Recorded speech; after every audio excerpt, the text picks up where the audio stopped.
So I am almost on time today. Only 2 minutes late. The stream is getting started now. And I've got online with me today the famous, the infamous Goji Man. Right on, man. Nice to see you today, Simon. You and I had a conversation a few weeks back. It might have been even over a month ago. And I wish that that was recorded so I could have shared that with my audience and yours. We had a great talk. Obviously, we're not going to recreate the magic of that candid conversation we had before, but I'd like to touch on. It's all good. That's all good. And I've got no proof, so I can just make up whatever quotes I want from from Goji Man. So yeah, Goji Man runs a YouTube channel. He's been going head to head against a lot of carnivores, and he's created quite a stir here on YouTube over the last year. He's got a very rapidly growing channel, and we're going to talk about that. We're going to talk about carnivore. We're going to talk about veganism.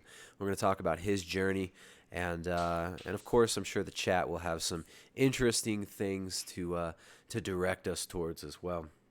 So, Simon, thanks for coming on.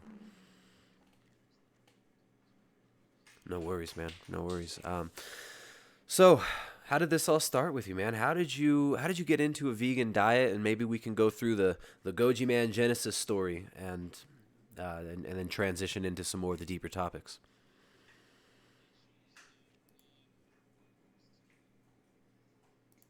I grew up eating standard Western diet, sort of little bits of meat here and there. I was always brought up on kind of more fruits and vegetables as opposed to kind of higher meat diet. And ever since I was probably about 10 years old, sort of both parents had pretty poor health, mainly down to kind of poor lifestyle, poor diet, and things like that. They really didn't help themselves or try stacking the cards in their favour, really.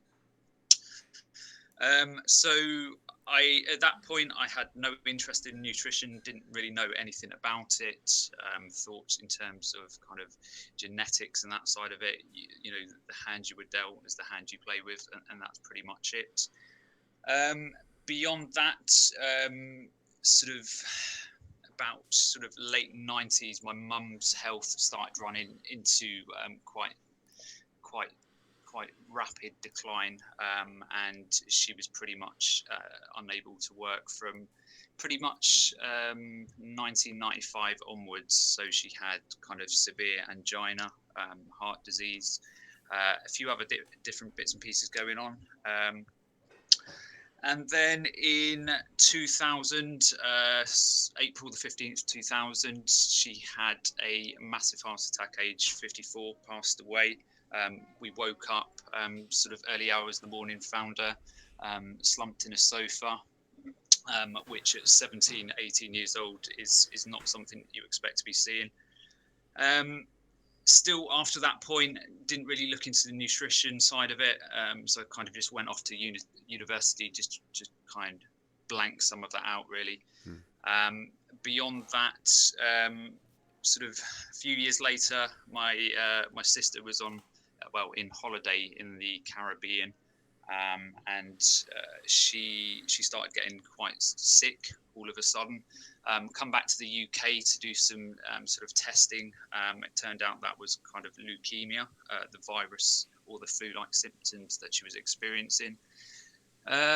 She'd come back to the UK in, I think it was the April, and the September she passed away. So it was a very rapid decline in health for her. And then obviously that was mid-university, and then towards the end of my university, my basically my father passed away of a heart attack as well. So it was only when I went through all of that and come out the other side of that, I started thinking, well, you know, is there a nutritional component to all of this that I need to be looking into?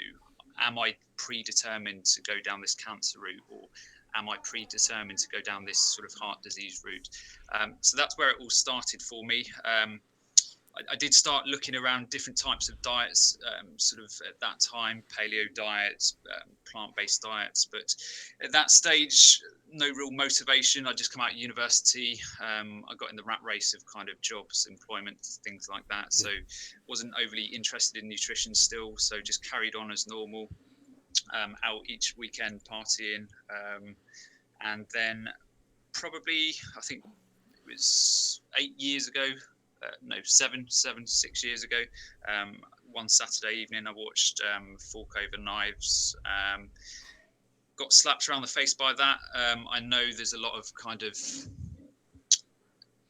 twos and fro's with people's thoughts on Fork Over Knives and those type of documentaries, but it gave me a bit of a slap in the face to take nutrition and diet a bit more seriously.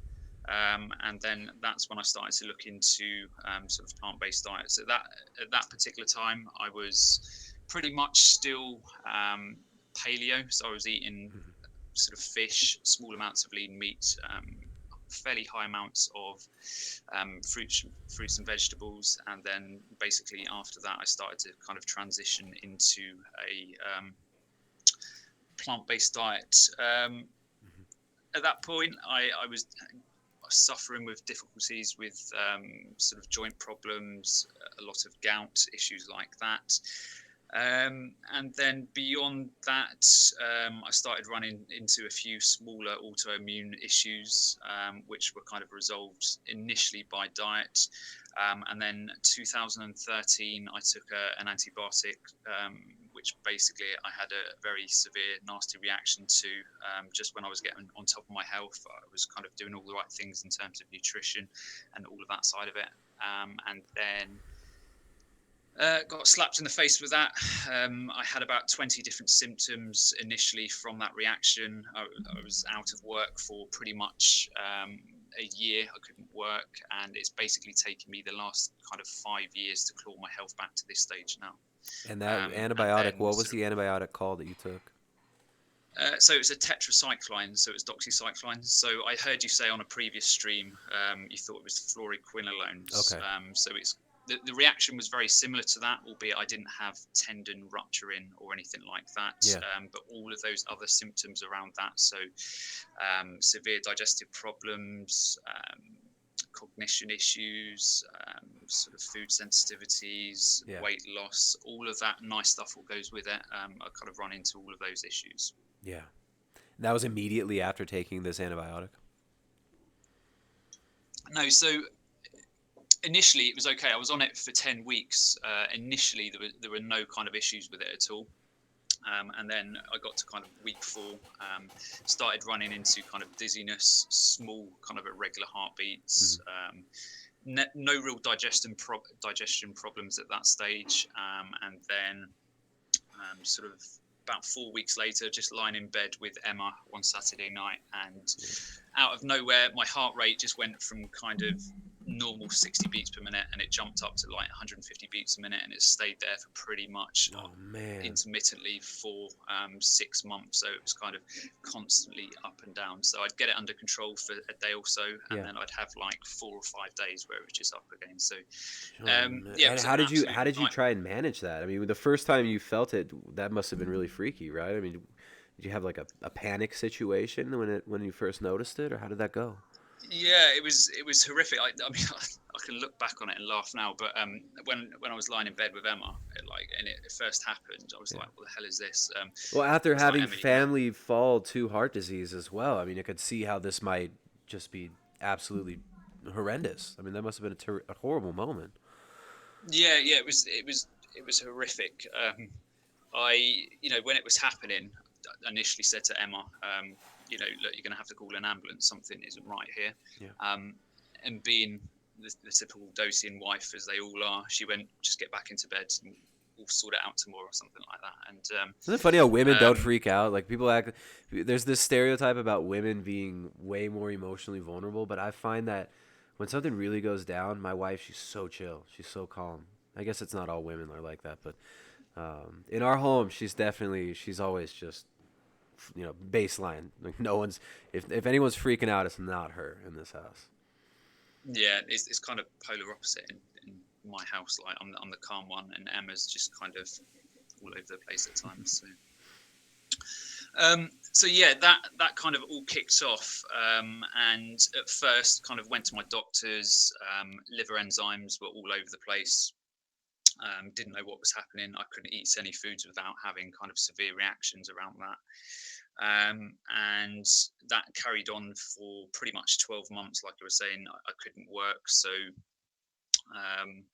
was going backwards and forwards to doctors, private doctors. Nobody could give me an answer. It was just kind of the common denominator in all this, or you've got anxiety or you've got depression. I was like, look, I've never had anxiety or depression in my life. This is not an anxiety or sort of depression type issue. Well, they just want to throw some Xanax at you and tell you to be on your way. Here's some Xanax, you're out. Pretty much, yeah. Here's your antidepressant. Here's your sort of depression tablets. Be on your way. So I knew instantly, sort of within a day or so, of speaking to Emma, I was like, look, this is the antibiotic. I know it is. So started kind of Dr. Google up. Saw that countless people were having these type of reactions. Yeah.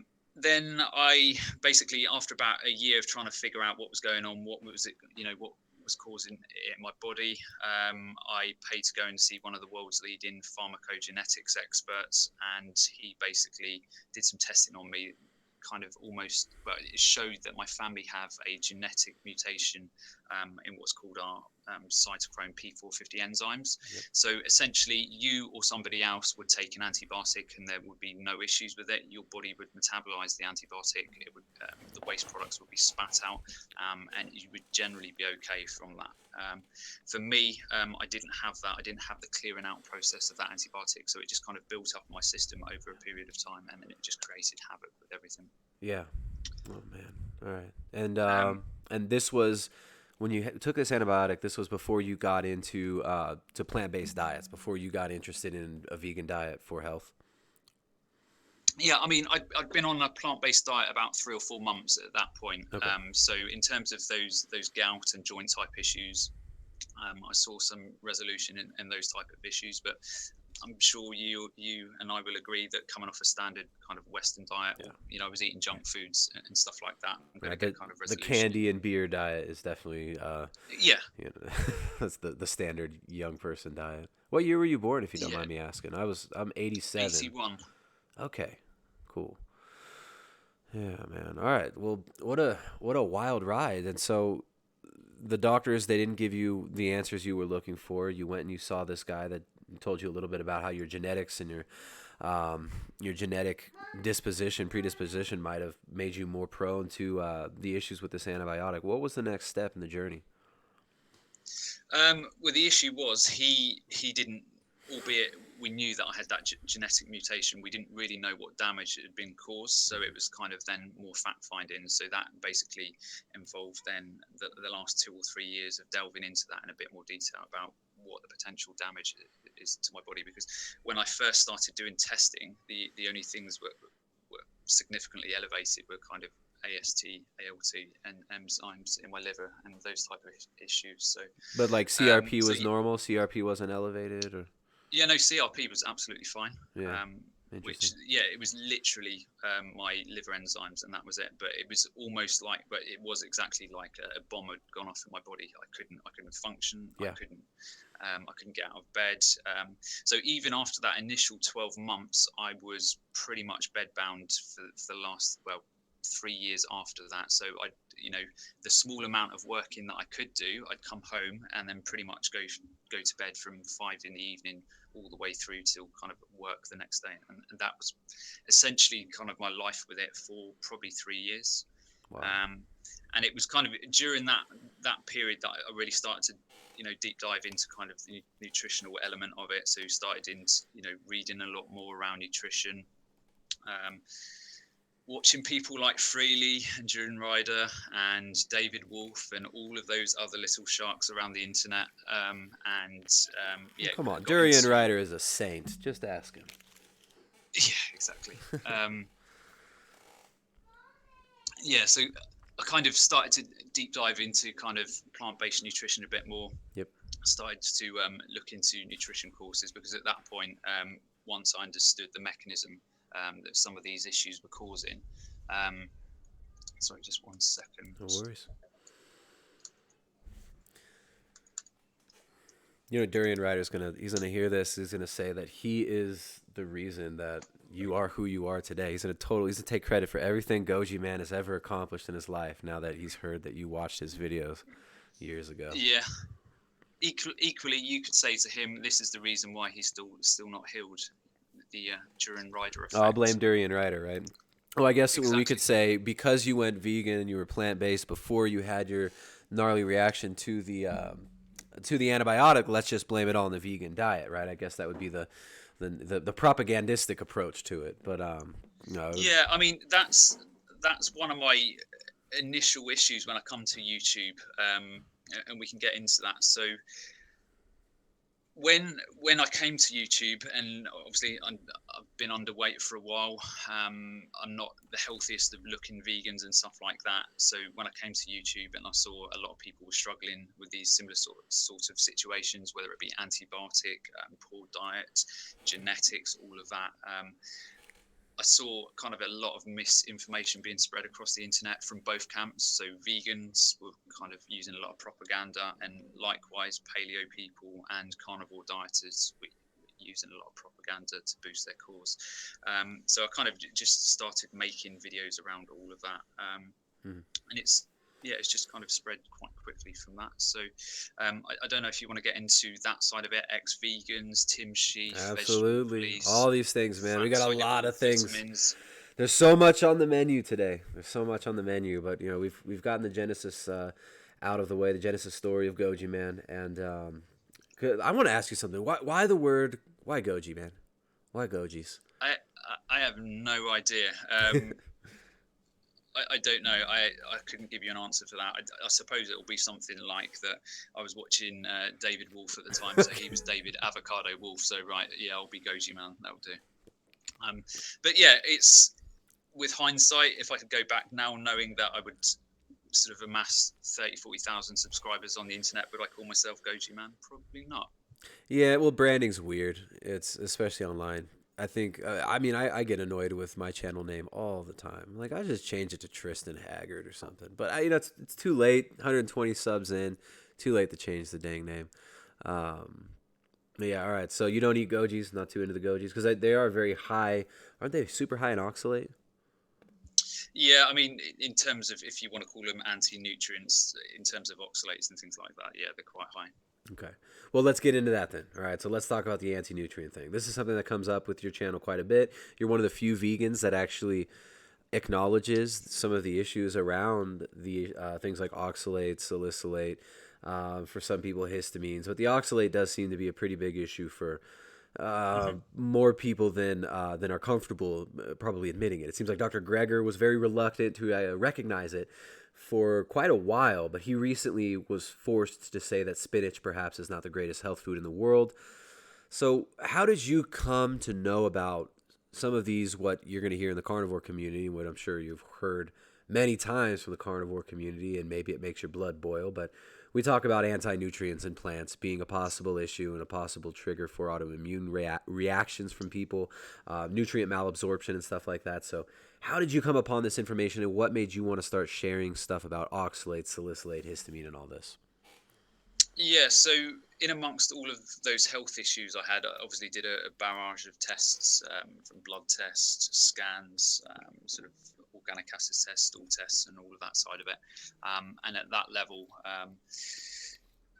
sort of my oxalate levels at that point were, I think they started off initially at about 600 or 700. So the reference range was, for kind of adult men, I think it's sort of 90 or 100, 101 or so. So it was significantly over that reference range. So I didn't really know what oxalates were. Started to kind of do research around that. Saw all of the potential mechanisms that oxalates can impact in the body, from joint problems, autoimmune problems, heart arrhythmias, cognition issues, skin issues, all Right. of that. So Thyroid, right? Like lodging in the thyroid gland. There's so many alarming things that oxalate can do in the body. Um, yeah, exactly. So yeah, it was frustration because when I learnt about those oxalates and come to kind of YouTube and things like that, and you see people like, and we'll go back to him again, Duran Ryder and Freely, and even Dr. Greger and people like that. And they're saying to people, just drink green smoothies. Yeah, beautiful. Drink green smoothies, and all of your health problems will go away. And yeah, for me, that was quite triggering, because I'd seen from the research the impacts that oxalates can have in the body. And look, ultimately as well, oxalates are not a problem for everyone. There's an underlying mechanism for most people. Look, if some people are doing massive amounts of green smoothies and spinach and things like that, then most people's bodies would fail. We're only designed to kind of absorb and kind of assimilate a certain amount of There's only so much nutrients. kale and spinach that you can have. And Yeah, exactly. It's so yeah, it's, if you're doing all of those things, then clearly you're going to run into problems. But for the average person who's doing a balanced kind of vegan or plant-based diet, and their microbiome is in place so that they can degrade oxalates in the body, then the vast majority of people do not run into oxalate type of issues. Now, you may have some disagreement around that, but I have never seen anything contrary to that. So you'll probably say kidney stones and yada yada, to which I would probably reply, well, if you put the study up on screen now, let me go through that study design with you, and let's look at the diet those people were eating. yeah, that So could be if interesting you're to look talking at a lot about, of this. But I mean, when you look at the standard American diet, you are seeing a lot of processed grains, which are very white bread, wheat, corn, soy. A lot of these very very high in oxalate. Spinach gets touted as a health food, so of course people start trying to get healthy. They're like, I'm gonna fucking juice some spinach, like I'm gonna drink the spinach yeah, juice every day. The greener the sludge that I drink, the healthier it's gonna make me. I don't know. I think we would both agree that's probably not the best route. That green juices, green smoothies might not be the health panacea. It seems to me like some of the vegans, they want to deny the oxalate issue or kind of reframe the oxalate issue because it makes it hard to justify eating a plant-based diet when you start looking at these anti-nutrients. I think. Did you find yeah. did you become sympathetic at all to more meat-based dieters when you saw the oxalate stuff? And well, let me one more thing. Let me honor this super chat. NC Rid. He's out there jacking carts from homeless people. That's his job. He's got to get the carts back from the homeless dudes. And he says, you should change your name to Goji Man. You will grow your appeal to more urban viewers. And I think that's some great advice. Goji Man. Kind of like Gucci Mane. I dig it. So yeah, Yeah, I'll take that on board. there you go. So he's gonna take it to heart. He'll think about it, guys. So yeah, were you sympathetic towards carnivorous diets when you started looking at the oxalate issues, or what is your position on that? On carnivore diets as a whole, I suppose I only first come across that on Joe Rogan when Michaela, etc., went on there over the last year. So beyond that, I'd never really had any exposure to kind of carnivore diets, or anything like that. At the time, I just thought, these people, a lot of them were crazy. Why would you, we're all taught lots of fruits and vegetables. Why on earth would you go down that route of kind of extracting some of those benefits from your life? And then obviously, having been through a lot of those kind of health issues myself, I understood the implications of oxalates, histamines, salicylates, all of that. And when I listened to Michaela sort of go through health issues, you can see patterns in people from a mile off. So people like Michaela Peterson, so she's had multiple antibiotic sort of rounds from her childhood. Autoimmune issues started developing in childhood, and then those food intolerances and reactions have built up over a long period of time. Now, I've obviously spoken to her. Very very sweet girl, very intelligent. She knows what she's talking about. I know she's got a number of different sort of issues going on in terms of C. diff infection and things like that. So I suppose my biggest problem with kind of the carnivore community, and if we park ethics for 1 minute, my biggest gripe with the carnivore community as a whole is that you'll say these kind of ex-vegans on YouTube are an indictment of the vegan diet. So people like Michaela Peterson are categorical evidence that the vegan diet doesn't work for people. Well, Michaela Yet Peterson not never one. did a vegan diet, though. Yeah, no. I'm saying, but people like her, people like Vegetable Police, people like Tim Sheaf, all of these ex-vegans, you will comment on them and say, well, these are clearly people who prove that the vegan diet doesn't work. Well, Yet to not be one. fair, I talk about a lot of current vegans that are also proof that a vegan diet is not the best thing for humans. I mean, we talked about Durian Ryder and Freely earlier. You know, I mean, that they're kind of exhibiting what Sean Baker calls end stage veganism in many ways too. I mean, there's would you Yeah, concede that but there are a lot of unhealthy seeming vegans online and on YouTube? yeah, absolutely. And there are a lot of nut jobs across the internet, and there are Yeah. a lot of nut jobs in terms of the carnivore movement as well. So if you're saying to me, is there unhealthy looking vegans out there? Absolutely. Yeah. Is there unhealthy looking carnivore people out there? Exactly. Well, Yeah, is this the absolutely. thing? So, The carnivore community, we're basically in react. Basically, we are just counterbalancing all this propaganda from the vegan realm. I mean, you guys must have seen it coming, right? The paleo, we were so quiet in paleo and keto for a long time. You know, I've been putting out videos since 2014, biting my little tongue, not saying anything, saying maybe you shouldn't do a vegan diet, maybe it's not the best thing, but I never really went head to head until this kind of all came to full fruition about a year and a half ago when the vegans were just attacking.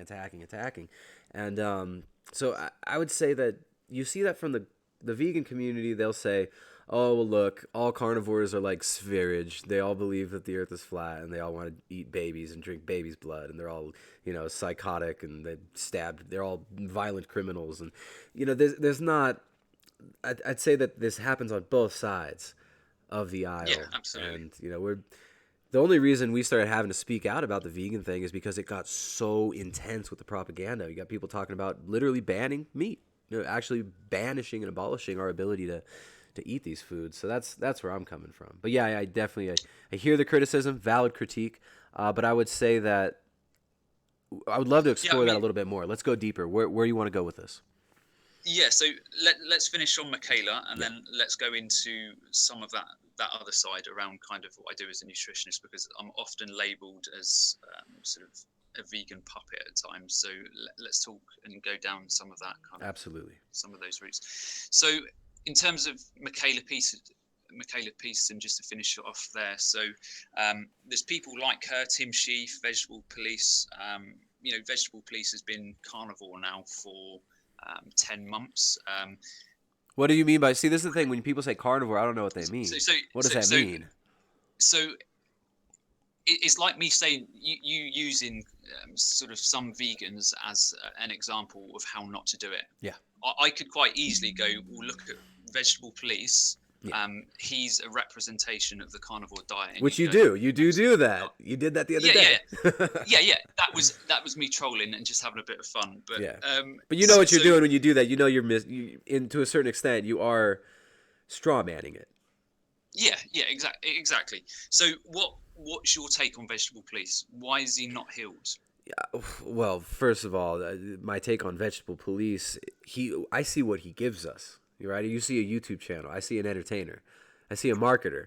Right? There's a guy that I don't know him. I don't know him personally. I spoke to him 2 times on my stream. He's refused to come back on the stream. I think he's from what he's exhibited and from the conversation that I had with him, he admitted this. So I'm not trying to, play shrink here, but he admitted this to me that he is so used to and he's so wired to be looking for health issues and be constantly chasing health in this manic way that it's basically, it's kind of a manifestation of almost a psychological issue, maybe an eating disorder. Okay. And you see this on both Tim Sheaf. sides. Yeah. What about Tim Sheaf? Why did he fail on a vegan diet? Well, I say everybody fails on a vegan diet because it's not suited for humans, right? But that's like, why did he fail personally on a vegan diet? I'm not sure. I mean, he's a high-level athlete. He noticed his performance was decreasing, which almost all of these athletes do. He was getting plagued with injuries, and he didn't feel well. And then he ate meat, and he felt better. So I think that's what I saw. I don't know much else. But Tim's going to be on the show on Monday, so I can ask him if you have anything you want me to ask him. Yeah, absolutely. So let me propose a theory behind some of these people, and you can call it bullshit. You can call it what you want. Or I can call it brilliant. Maybe it's correct. Let's hear it. So people like Tim Sheaf. Now, I've spoke to him a couple of times. I've talked to him about kind of background, things like that. I've talked to him about previous diets. I've done some testing on him and things like that. So he and other ex-vegans. I'm not going to label this all ex-vegans because there are variations to this, but a number of ex-vegans out there. They go from sort of initial, they come from Western type diet because their health isn't particularly great. They go to plant-based diets and their health improves, which I'm sure we'll all agree, if you're coming from standard Western diet to that, it's going to improve, absolutely. Then a lot of these kind of ex-vegans, as with vegetable police, they're in this kind of pursuit of non-existent perfection in terms of diets. So somebody like Tim Sheaf, he's gone from kind of raw diets to juice fast, juice cleanses. The impact that will have on your microbiome. So in terms, if we take it back to oxalates and specific bacterial strains in the gut which help you degrade things like oxalates and histamines and things like that, if you are not giving your body what it needs in terms of resistant starch to produce things like butyrate, propionate, acetate, and all of those other essential social sort of short chain fatty acids, then your gut is going to start falling apart quite quickly. Now, if you then start loading, raw diets into that equation and then water fasting and all of that, then clearly there's going to be a health problem, because all of a sudden, from being able to digest and degrade things like oxalates and histamines and salicylates, you're going to be on your ass very quickly. And you'll say, you will sit there and say, well, oxalates are perfectly, they're anti-nutrients, you shouldn't be consuming them. But 80% of the population don't have any problems with oxalates whatsoever. 80% of the population is chronically inflamed. They have what is the percentage of the population that has an autoimmune condition? I mean, we haven't diagnosed that they have an oxalate issue, but like so many people have autoimmune conditions. So many people are unhealthy. Yeah. So there are a lot of sick people out there, but equally there are a lot of people who are not sick. And those people who are not sick, yes, if they're sick, then oxalates probably become a problem for them. Yeah. But in terms of the wider society and the wider populations out there, people people don't run into oxalate issues. People don't run into histamine issues. People don't run into salicylate issues until a trauma, such as an antibiotic, contraceptive pills, poor diet, too much alcohol, too much stress. You can see the patterns a mile off in terms of some. But that's not a pattern like in a specific person's life. That's the standard life. I mean, the standard American lifestyle is high stress, disconnected from family, validation through social media, watching traumatizing media constantly. I mean, I think the average person isn't very healthy, and part of it could have to do with some of these oxalate issues. I'm not saying oxalate's the damn boogeyman and we all need to avoid it permanently forever. I know a lot of people who eat them and are just fine, just like you do. Or I don't know if you eat them and you're fine, but you probably know a lot of people who eat oxalates and are fine. But I think this is something we should look deeper into, especially, my brother had calcium oxalate kidney stones when he was a little kid. And we had no idea that, oxalate could be causing that. Oxalic acid in foods could be adding to this. So, yeah, and then you run into deeper issues such as hyperoxaluria, where people have genetic components for it. Now, that could be 5-10% of populations, but that's a significant proportion of populations. And it's the same with these digestive issues, and I see it all too often across kind of YouTube and that. People will say, look at all of these vegans or ex-vegans running into digestive problems. And again, I'll obviously always bring it back to the components of that, sort of juice cleansing, fasting, those type of people. But there's a lot of people who didn't do that, and I think what you're missing when a lot of the vegans are missing. Okay, just name those people. Zen mode philosophy. There's loads of them. Who else? Well, keep naming. So I don't follow all these people. I'm saying, look, 84% of vegans and vegetarians go back to eating meat. To deny that there's like a high failure rate, a high recidivism to eating meat, I think that's kind of there's so many people leaving. Where has that figure come from? So I hear this touted around a lot. So pull the study up now and we'll go through No, I that don't have study. the study. We're not going to sit here and debate studies and cherry pick the studies, but it's No, we're not. But we're absolutely not. But I'm saying in terms of study designs and things like that, if you're going to propagate or put propaganda out there that 80% of This vegans, was published in um, Psychology Today. This is a very popular article. Anybody could look. 84% vegans, Psychology Today. I don't have these study pulled up in front of me. I'm not going to pull it up right now. But this is, come on. You want to talk about that? You want to debate that stat? I mean, there's so many vegans leaving. absolutely, I don't. But I think it's a valid question. You're saying that 80% of people That's are probably going. higher. No, that's vegetarians and vegans. I'm saying it's even higher. Among vegans, it's probably like 98%. Right? Like So 98% of people who ever start a vegan diet are not going to stay on it. again, so how big was the sample size? What were they No, eating? I'm estimating, man. I'm not like I don't need to sit Yeah, here yeah. and cherry pick. It doesn't matter to me. All that matters to me is even if it were 10%, I would still be helping those people out. But I think it's a lot more than what most people are actually admitting. I got a few super chats here. Let me just throw the super chats out, and then we can get heated if we want to, man. We can and no hard feelings. If you want to yell at me, it's okay. Soap on Slope. €2 says vegetable police has never done carnivore properly. Soap on Slope is saying he was never really carnivore. You hear that, vegetable But police? that's exactly the same things as the vegans were saying about the ex-vegans. So it's just absurd. Yeah, Like he's been eating meat and raw meat for which your community says and that he feels better. He feels better meat when he is eats healing. meat. He feels better when he eats But meat, right? yeah, well, yeah, he feels better. But even now, he's having problems. He can't eat anything He's other than looking meat. for And perfect health panacea. He wants to skip through the rainbow on top of a unicorn. I don't think for 1 minute perfect health is being able to eat small amounts of fruits and vegetables. If you can't eat small amounts of fruits and vegetables like Vegetable Police or Michaela What if Peterson, you don't care to eat them? regardless, What if you don't care to? There's loads of people, they start eating meat, they end up eating just meat, and they say, fuck those vegetables. I don't need those things. I feel amazing. that's fine, but that's their choice. Those Yeah. people are choosing to do that. And Vegetable Police and Michaela Peterson, the couple of conversations I've had with her, she doesn't want. Look, she's never going to be vegan. I don't care. That's her choice. Yeah. But in terms of her diet, she's always stipulated that she would like to include fruits and vegetables in her diet. So Yeah. in that situation, if you can't have small amounts of fruits and vegetables in your diet, then clearly there is a bigger problem there. But that's not a problem that was caused by either A, veganism, or B, a carnivorous diet, right? So somebody's finding relief with a carnivorous diet from all symptoms, and they don't add the vegetables in. What's wrong with that? If they live a good life and they enjoy their life, quality of life is way more important to a lot of us than some pie in the sky idea of longevity. Like, I would rather live to 70 years and have a good 70 years than be 90 years old miserable and eating kale every day. Like, that's just me. Absolutely. I'm on the exactly same page. I'd rather live 70 healthy, thriving years than 100 years of poor health. Okay. So I've got no qualms about what you're saying.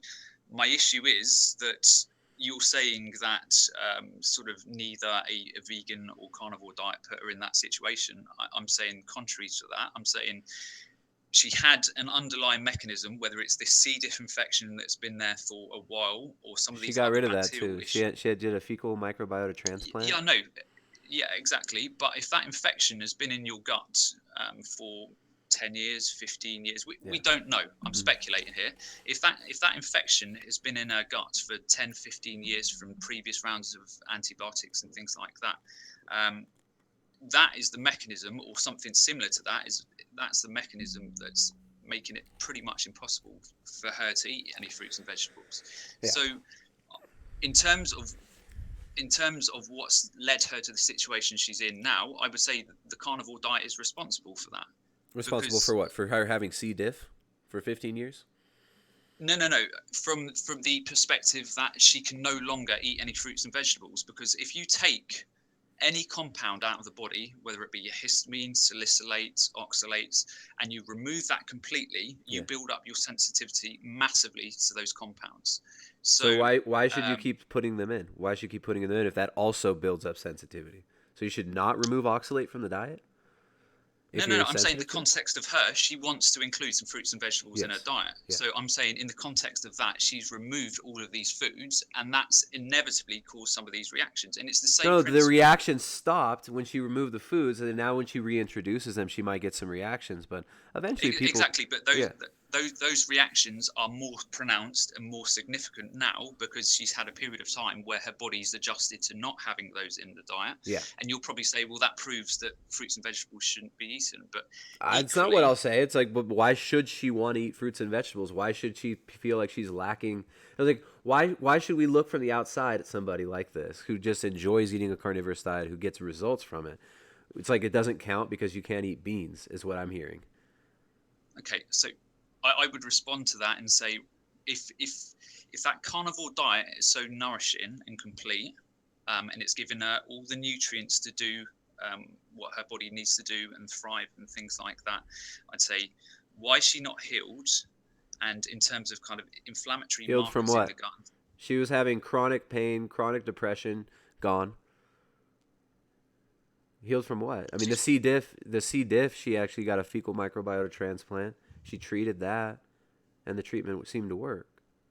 Okay. In the context of that scenario, short chain fatty acids, where is she going to get those from? Beta hydroxybutyrate, you can create loads of short chain fatty acids in the gut. You'll say butter, you'll say ghee, things like that. But in the context of how much the body needs in terms of millimolars production of short chain fatty acids, of butyrate and stuff like that in the gut, a small amount of, the amount of butter or ghee that you would have to eat to get sufficient quantities of short chain fatty acids in the gut. That's on paper, man. That's on paper. But look at this guy, Adam Viskovich. When I was a vegan, my gut diversity was in the 3rd percentile. After being carnivore for a week, it jumped to 81. Now, after a year of eating zero fiber, it's in the 92nd percentile. Want to guess what Ubiome recommended to increase gut diversity? This guy tooled out all fiber, and he's got better gut microbiota diversity. And check it out. He's got higher levels of B vitamin producing bacteria in there, significantly higher levels. So, I mean, you're seeing major changes in the gut that, you're not going to go online and go on PubMed right now and find carnivore diet, how it affects your gut microbiota. But at the same time, we don't know how these individual strains of bacteria are going to affect the greater ecosystem of the gut biome. I think it's kind of splitting hairs there to say, oh, well, you're not going to get butyrate or short-chain fatty acid production in the gut when people clearly are. I mean, this guy, here's one example. And there are other people who I've spoken to as well who've done Ubiome testing and seen greater diversity, removing all fiber. Yeah, look, we like you say, we can split hairs on this. We can go backwards and forwards. You can say, well, we don't have enzymes to degrade oxalates in the body. So what if you don't have the bacteria like Michaela Peterson, then you're going to run into issues. Yeah. I could say to you, urate oxidase, things like that. So purines, there's not one enzyme in the body to degrade purines or uric acid, which all carnivores, or the vast majority of carnivores... Uric acid, which is a powerful antioxidant. Yeah, in kind of smaller amounts. Everything has a finite limit in the body. So yeah, but those balances are affected in different homeostases. You're going to see different balances of things like glucose or ketones or acetone. You're going to see different expression of different production of enzymes and chemical processes going on in the body dependent on states. So it's, I mean, to say, oh, you're not going to get this is... I mean, there's people who've been doing this for years, and they're fine, and people's gut microbiota diversity is improving. No. They look fine on the outside. Show me. I'm showing you one right now. This guy had greatly improved gut microbiota diversity on a full-on carnivorous diet, no fiber. How long has he been doing it? It was a year. What type of diet he's? So a year. Yeah, absolutely. Show me his results after 5 or 10 years. Show me a vegan after 5 or 10 years. Just. Show me his CRP in 5 or 10 years. Show me his. You what? Sorry. Show me a vegan CRP in 5 years. I mean, I can't show you the future, man. I'm just saying that we're. I don't know what you're getting at there. I'm just basically saying there are flaws in your diet. In terms of short chain fatty acids, folate, where are you going to get folate? Unless you're eating 200 or 300 grams of liver a day, where are you going to get that? We're not seeing folate deficiencies. Why are we not seeing this when people actually get tested? Yeah, but deficiencies can take many years to evolve. But check this out. Folate producing microbes going up on a carnivore diet. This guy got his gut microbiota tested, and he found that Vegan and Sick, May 2017, very, very low. After a week of carnivore, significantly higher. After a year Right. of carnivore, significantly higher. B vitamins are produced in the gut, and I'm showing So you right here. you are talking about a biome test. Uh-huh. Now, if you're gonna tell, or you're gonna talk about kind of bacteria with me, then flag someone up on screen who's done a DNA sequence of their microbiome.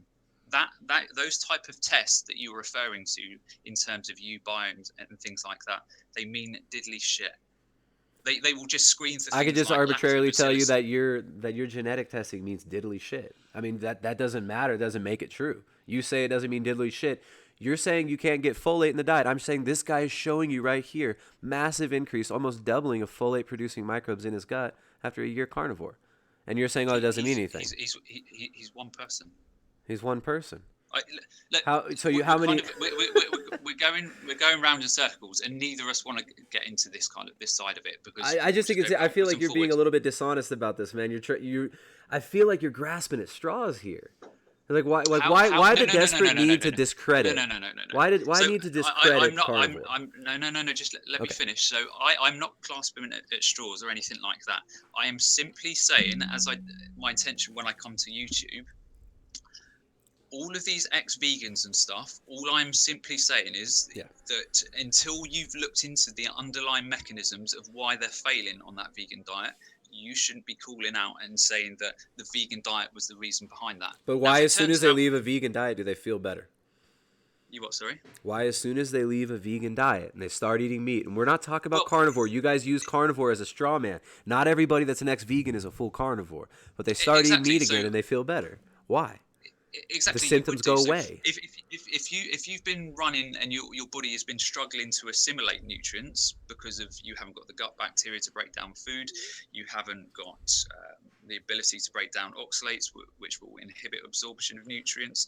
If you've got all of these mechanisms in the gut, then clearly you're not going to be able to absorb nutrients, and over a prolonged period of time, look, not everyone water fasts, not everyone juice cleanses, but over a period of time, the more these people do these kind of behaviors, the more nutritionally deficient they will become. But people are fasting. Here's the thing: people are fasting in the paleo world, people are fasting in the carnivore world, and they're still not getting these results that you're talking about that you see from the vegans. You're blaming it on things that are these are practices that people have done forever. Fasting, I mean, no one's juice fasting in the paleo world really, but you're seeing lots of long-term fasting. No detrimental effect on the gut biome whatsoever. Why are we only seeing this in vegans? I see something completely different to that, and yes, this is just anecdotal evidence. So I speak to probably 5 or 10 people a day. Some of those, have gone into long-term water fasting with these type of digestive issues at play. Now, it could be SIBO, it could be candida, it could be parasites, it could be whatever. The point at which they go into that juice fast or water fast and then come out the other side, you just lose your ability even more. It's just almost like the carnivore diet, the water cleanse. You are basically taking those problematic compounds out of the diet, and then when you try and reintroduce them, why are they problematic? On what basis? Yeah, exactly. Why are they problematic? You are saying they are problematic because they are anti-nutrients. Humans are not designed to eat those. Some of them are. Some of them are absolutely. I mean, look at oxalate, man. To say that we're supposed to have a gut microbiota that can handle the breakdown of oxalate, when wasn't it more than 70% of people don't have Oxalobacter formigenes present, and that's the one that you talk about, right? Oxalobacter. Yeah, I mean, lots of different bacterial species, lactobacillus, bifidobacterium, they will all degrade things like oxalate. So, but also oxalate you're binding up valuable minerals that are in your body and in the food with oxalate, and it creates, I mean, regardless of if you have a good gut microbiome, when oxalate hits up with calcium, are you not going to see the formation of calcium oxalate? When oxalic acid and calcium? You absolutely will, as will 10% of the population or 8%, whatever it is, who have got hyperoxaluria, which is a genetical component in the liver where they can't degrade oxalates. So obviously the microbiome will start degrading oxalates, and then the liver will kind of remove the excess. So for you to say that, oxalates are a problem and that's the reason why people are failing on kind of vegan diets and no, I'm not saying that that's why. I'm saying that's one reason. And this is like standard American diet too, lots of bread, lots of grain. Yeah, exactly. But what I'm simply saying is there are lots of mechanisms behind it. That it could be hyperoxaluria, it could be bacterial issues, it could be C. diff infections, Yeah, but if it they're could be getting they're getting resolved symptoms. They're getting complete remission of symptoms by just adding back animal foods. What's the problem? well, are they? Loads of people Tim are. Sheaf, Tim Sheaf Tim Tim had Sheaf. a wet dream. His libido immediately came back when he added animal foods back in. And everyone's like, oh, libido, though. They make fun of it, and they want to Okay, straw man Tim Sheaf. But it's like, I mean, this is a high-level athlete who's in tune with his okay. body. He tried many different things to stay. Let me just finish. He tried a lot of things to stay vegan, as far as I've seen. It looked like Tim tried everything he could. And when he was vegan, everybody was praising him. They loved him. And then as soon as he's not vegan, he's the devil. He was never really vegan. He did it wrong. Whereas it was all cool when he was still vegan. I Okay, think so there's let's get your take on this then. So go to YouTube and type I quit carnivore diet or I failed carnivore diet. So what would your response I be saw your to video yesterday. There's a just growing because number of people? growing number of people, show me one who failed the Well, carnivore diet. You're talking about a few just people saying, who made YouTube videos for no. clicks. I'm saying to you now, if you Yeah. load up your screen, you'll see 10 or 20 people on that first page. So So what is that saying? Look up I, why I'm no longer vegan. How many videos are exactly. gonna So pop I'm up? saying that's exactly my point. I'm Nobody's here saying saying that I'm, nobody here says that you have to do a straight carnivorous diet. no. No one's I'm not. saying But that. you're saying vegan diets cause people to fail, their health to fail, and I'm Absolutely. saying equally, there are people who have tried carnivore diet and it's not healed their health. I'm simply saying there are lots of underlying mechanisms at play. C. There's diff people that infections. there's people who exercise who're still fat. I mean, there's no one diet. I'm not saying one diet's going to cure everything. I'm not saying everybody needs to not eat plants. I'm saying everybody does need to eat animal foods and should eat So animal foods. what's your magic number? So in terms of kind of plants and things like that, Yeah, what's the magic number you think if no you magic cross number. that threshold, you're going to start running into health Oh, issues? like I'm just saying, if you remove animal foods, you're definitely going to run into health issues, and we see that on YouTube. We see that in the real world. I mean, you see this baby girl who had rickets from her parents feeding her a vegan diet. Um, Okay. I mean, we've So got talk me through your thought process, because I hear you say fat soluble vitamins a lot. So yeah. talk me through vitamin A and why a vegan diet can't assimilate Very few vitamin A. people can actually convert beta carotene in the retinol form of vitamin A. So so if you look at the actual rates of this across, not just off of one study, cumulative across databases such as PubMed, a normal person with no genetic susceptibilities will convert at a 3-to-1 rate in terms of beta carotenes to And what retinol. about the So people who can't convert it? just let me finish. So me personally, I will convert because I don't have any genetic problems. For every kind of 3 micrograms of beta carotene, I will convert to 1 of retinol. Mm-hmm. So equally, I eat probably 1 sweet potato a day, and that will give me all the essential fat soluble vitamin in terms of that vitamin A.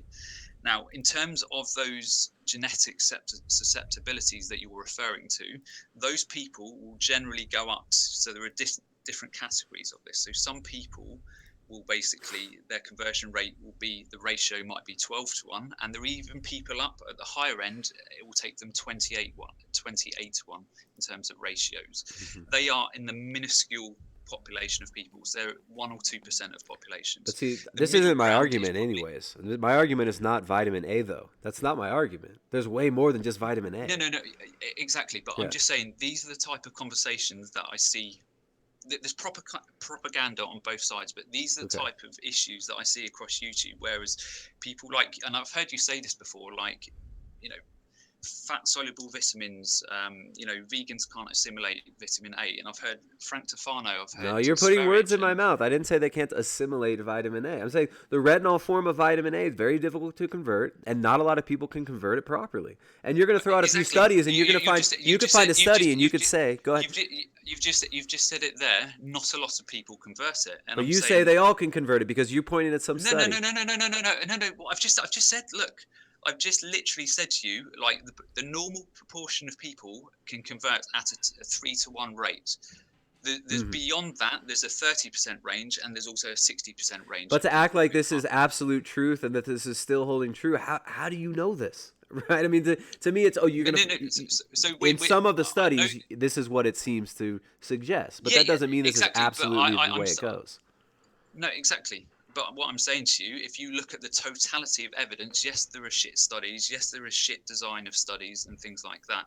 But if you amalgamate all of that, if you know what to look for in terms of studies, what makes a shit study, like let me ask you this question then. So you look at a study and you go, this proves such and such. That's not what I do. See, I'm not going to come. I'm not going to put up one study and say this proves. I'm just saying when you put studies up on screen, which lots of people do, talk me through your assessment of that study. What do you look for in that study as an assessment of that study? Many things, but I'm just like, let's go through the vegan gains method. The vegan gains method is a study's good. No. I'm not going down a vegan date. But he does this. He says this study's good because it proves my point. I'm saying absolutely this is a problem on all sides. I'm just saying to you. There are many things that we need to consider. There are many things we need to consider when we're looking at studies, right? I mean, the study design is one of them. The type of study. I mean, who actually produced the study? Who funded it? These are all relevant pieces of information. But ultimately, there's no single standard. There's no gold standard for this makes it a good study. This is what I'm saying. So we're looking at discourse. We're looking at when we're going to be comparing loads of studies. You get a lot of people who are just going to cherry pick what fits their narrative, and that's what I think we see with vegans. We see it with everybody. People do this, but that's because we don't have an objective way to actually pick through this. Exactly. And science is a subjective. I'm not here to cherry pick. Yeah, and neither am I. That's why I'm saying, like, I'm not putting up a study here, so I don't know what you mean. I don't know what you want me to do. I mean, I'm not the one who's putting up a study and saying this is why. I'm saying use your own eyes. Like, people, when you go on a vegan diet and your vitality goes down, your sex drive goes down, then you know. You don't believe in the study of science, or you don't believe it's valid. No, I absolutely do believe in studies. I do believe studies exist. I do believe there are valid studies.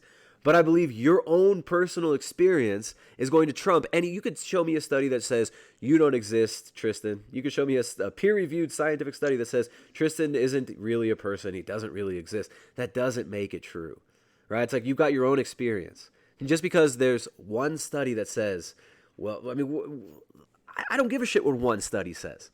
I'm never going to sit here and put out one study in front of me and say, this is the linchpin study. This proves all what I'm saying. Like we all need to experience these things for ourselves. If the diet doesn't work, the diet doesn't work. Like, we don't have to pull out a study to show. 2 minutes ago, you flagged up on screen some dude with a U-biome test. Yeah. Is kind of a backup to your argument. So I was just showing you what you're saying is nonsense. You said you're not going to make folate. This guy's got higher gut microbes for creation of folate after a carnivore diet after a year. There could be lots and lots of reasons for that. To basically say there could be lots of reasons for anything. Yeah. I mean, to just brush it aside, I'm not, and see, you guys try to put out these little straw men like, oh, you don't believe in science. Oh, you don't believe in science. Come on. That's ridiculous. You're saying you people. So you people, you just did it. You just tried to say, oh, you don't believe in science. No. I was asking the question. So and this is something I see routinely across the internet. So people on the carnivore or even paleo side will say, Goji Man's a vegan puppet. He's only concerned about the vegan diet. So, like I said to you when we initially spoke, 40% of my patients are not vegan. I have no intention or motive to convert those people to veganism. But it seems like your intention is to keep people from ever leaving veganism. That's your intention. No, right? absolutely not. I'm just saying you have to look at kind of evidence. You have to look at the underlying mechanisms in the body, and you cannot humans have always got kind of short attention spans and short memories. There's so many times in history where we've gone, yeah, I know the answer there, Yeah. and then we've been bitten in the arse royally. So do you think All that I'm could be simply going on with veganism right now? look, I don't know. I don't know the answer to that. You don't know the answer to that. I'm simply saying that there is a lot more complex stuff going on and at play than you, me, anybody, or any other idiots across YouTube can kind of claim or make those claims around. I just think it's So so for you, obvious that there's so many people a vegan diet doesn't work for, man. I think it's this you're saying again. You're saying there are so many people. You are basing this on 50 or so ex-vegans. no, not. We sponsored 10 ex-vegans just last month in our coaching, in our private, in our keto and carnivore collective. We sponsor these people all the time. There's people leaving veganism in droves. Let's say there's 10,000 people who come to YouTube next week and say, we failed the vegan diet. It's failed us. It doesn't work. We're proof of that. So 10% of populations have IBS. Of those populations, 10% of people, there can be anywhere from 40 to 80% of those populations who have SIBO infections.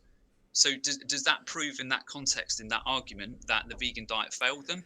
Or could it be that they've got an underlying mechanism at play? We already agree on this. Yeah, you know we agree on this, man. I'm not saying that like the vegan diet is the cause of all this suffering in the world, but the vegan diet is obviously not work. I mean, I would go as far as to say the vegan diet doesn't really work properly for anybody. We don't see any high-level athletes maintaining a vegan diet. That is all I want from you and other people. That acknowledgement. When you come to YouTube and you say 80 to 90% of people fail on a vegan diet because the vegan diet is not suitable for human health, and you've got, and again, I'm very low level. I'm a nutritionist, nothing more. Like, for you to make assertions and claims like that. For you to deny that reality is absolutely ridiculous. And you can say, "Oh, well, I'm a nutritionist and you're stupid, Tristan." Well, you can discredit me. You can say whatever you want. But I see what's right before my eyes, man. I live in a community where there are tons of vegans. None of them are vegan anymore because long term it doesn't work, man. And this is what makes me so sad is like you've been on a vegan diet for 7 years now, right? Mm-hmm. And you've been on this healing journey for 7 years trying to get better. You mentioned earlier that. So here we go. The argument will be brought back. Well, clearly the vegan diet isn't working because you're not healed. No. Here you won't listen. You don't want to listen. You don't want to hear it. Okay, here's what it is, man. How do you know that if you ate meat, you wouldn't accelerate your healing dramatically? How do you know that? You haven't had any meat in 7 years, trying to get better, trying to gain some weight. I mean, the last 6 months, have you been able to gain weight? Yeah. If you look at my pictures, like, I'm normal weight now, but 12 months ago, look at my face. Okay.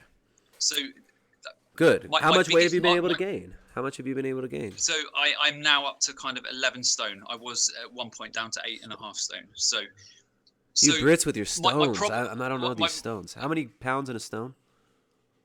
14. Mm-hmm. So I was kind of less than at one point. Like 125 pounds. So, but how do you know that if you added meat, you wouldn't do better? Exactly. You're so ideologically attached to the veganism that you won't even try it. Absolutely not. I'm saying to you that people in my situation, there are lots and thousands of people who have had these type of antibiotic reactions, fluoroquinolones, tetracyclines, all of them. Lots of people have tried carnivore diets. Lots of people have tried paleo diets. Lots of people have tried plant-based diets. Some people get better, some people don't. For you to just kind of sit there and claim, well, just slip in a little bit of animal product in your diet and everything's going to be magically resolved, it's absolute horseshit. Like, the ultimate reality of it, like, some people get run over by a bus and some people don't get up from that.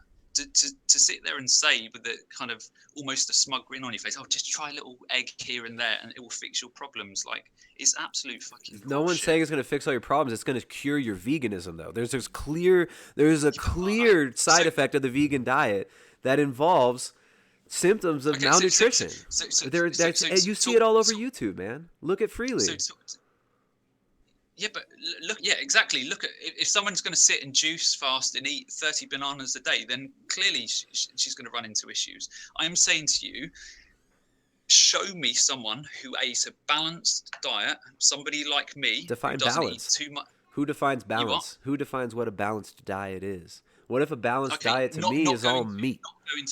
Not going to extremes then. So not having, 30 bananas a Who day. decides Who what is is an just eating. extreme, though? This is one of the things, though. How do we decide what's an extreme diet and what isn't? Because, I mean, you look at the Inuit. Is that an extreme diet? You look at the Swiss in the Lucento Valley where they're eating loads of cheese, meat, dairy products, and a little bit of rye bread. Is that an extreme diet? You've got people who eat mostly Absolutely. fish. So what is a normal diet? What's a balanced diet? It's A arbitrary. normal or balanced approach is something what gives all nutrition to the body. So all steak So if gives all nutrition the body needs.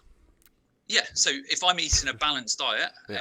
in terms of carbohydrates, fats, proteins, and I'm assimilating all of the nutrition I need, that is a balanced diet. Equally, on your carnivore diet, if you are assimilating all of those nutrients you need, then that is a balanced diet on the carnivore side. Okay. But if you start straying into kind of only eating beef and you're not eating, in your scenario, nose to tail, so you're getting those fat soluble vitamins, you're potentially getting some of that folate and things like that. Okay. You will see on the carnivore movement over the next couple of years exactly the same thing that is happening with the vegan diet now. You will see people who are going purely on a sort of beef diet after Sean Baker, those type of people, who will their health will start to fail. Now, does that prove? But we haven't seen that. People have been. You act like this is a new thing. This is the funny thing. But no. This isn't new, dude. Zero carbs been around for years. You had Owsley Stanley lived his whole life on basically zero carb steak diet. I'm saying. Charlene Anderson, 20 years. So go to YouTube now, Okay. and I failed a vegan diet, or I failed a carnivore diet, or I Just quit a because carnivore people make a diet. video, I quit a carnivore diet, isn't an indictment of the diet. Exactly. That's exactly what I'm saying. I'm not saying you the are only saying- indictment of veganism is all the ex-vegans. I'm saying you can look at all the current vegans. You can look at the lack of gains with vegan athletes. You can look at, you look at the childhood. Who was this? I don't have it pulled up right now. But you're looking at increased risk of all sorts of autoimmune conditions from lack of nutrition from meat and animal food. So to say like a balanced diet can be vegan, how can it? In what context? And what kind of vitamin B12? So Vitamin B12. That's all I gotta say. Yeah. Okay. So why do people have to supplement? Why do people have to supplement B12?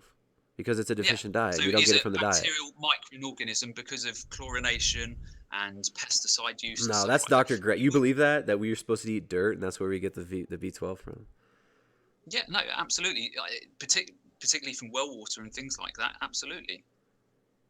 So well water and dirt is our source of B12. Let's park B12 because we can split hairs over that the whole call. There's no hairs to be split, man. It's an elephant in the room. But yeah, okay. We'll move on. What do you want to talk about? So let's talk about all of those other nutrients that you say vegans are nutritionally deficient in.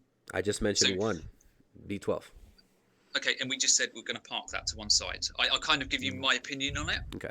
And I can back that up with science. DHA, EPA, a lot of DHA, EPA. The most recent one, this girl was very deficient in iron and vitamin D levels were undetectable in the girl that had rickets. Again, you're trying to give specific case studies. This girl, like. That's a general thing as well. That's general as well. Okay, vegans so are much. Are vegans not a greater trend? Are they not a greater risk? Show me the general trend of kind of vegans who are failing because of YouTube. vitamin. Search YouTube day of vegan eating, and every video you pull up, you're going to find a currently failing vegan. Again, you are now doing what you just said you won't do. You are basically using YouTube as your evidence. You have no idea what these people were eating. You have no idea. It doesn't matter what they're eating. If it's a vegan diet, it's deficient. It doesn't matter what type of vegan diet it is. What's the right vegan diet? How so? Come on. How is vitamin B12? Well, again, you keep coming back to B12. Yes, because it's the easiest one to go back to, and it's the most It's the most obvious one. Sorry, say that again. It's the most obvious one, man. Which one? Sorry. B12. Again, we're going back to this. Like I can. Me and you have a conversation Okay. outside of this. I'm Yeah. saying you're saying B12. I'm saying it's an issue because of sort of degradation of bacterial microorganisms in soil and water supplies, And I'm saying etc. it's lack of So meat. So I guess we'll agree to okay, disagree on that. We'll agree to disagree no, there. no, no, no, no, no, no, no. I want you to talk me through kind of RDAs and your thought process around some of that. How are Why the the vegan RDAs diet formulated? is. How are the RDAs determined? I'm not saying these RDAs are accurate. I'm just saying for you to assess your health parameters in terms of some of these nutrients, what do you look for in terms of your diet? So you're I saying just that told you that I'm you telling you what a vegan diet is deficient in. That's all I'm telling you. okay? So tell me what it's deficient in other than B12. DHA, EPA, meat.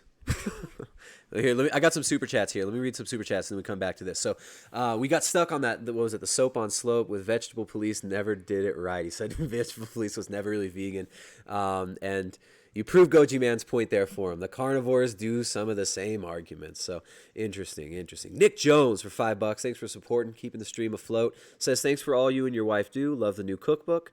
Thank you, my friend. Glad you enjoyed it. The cookbook is available. There's a link in the description below. No plants were harmed in the making of this book.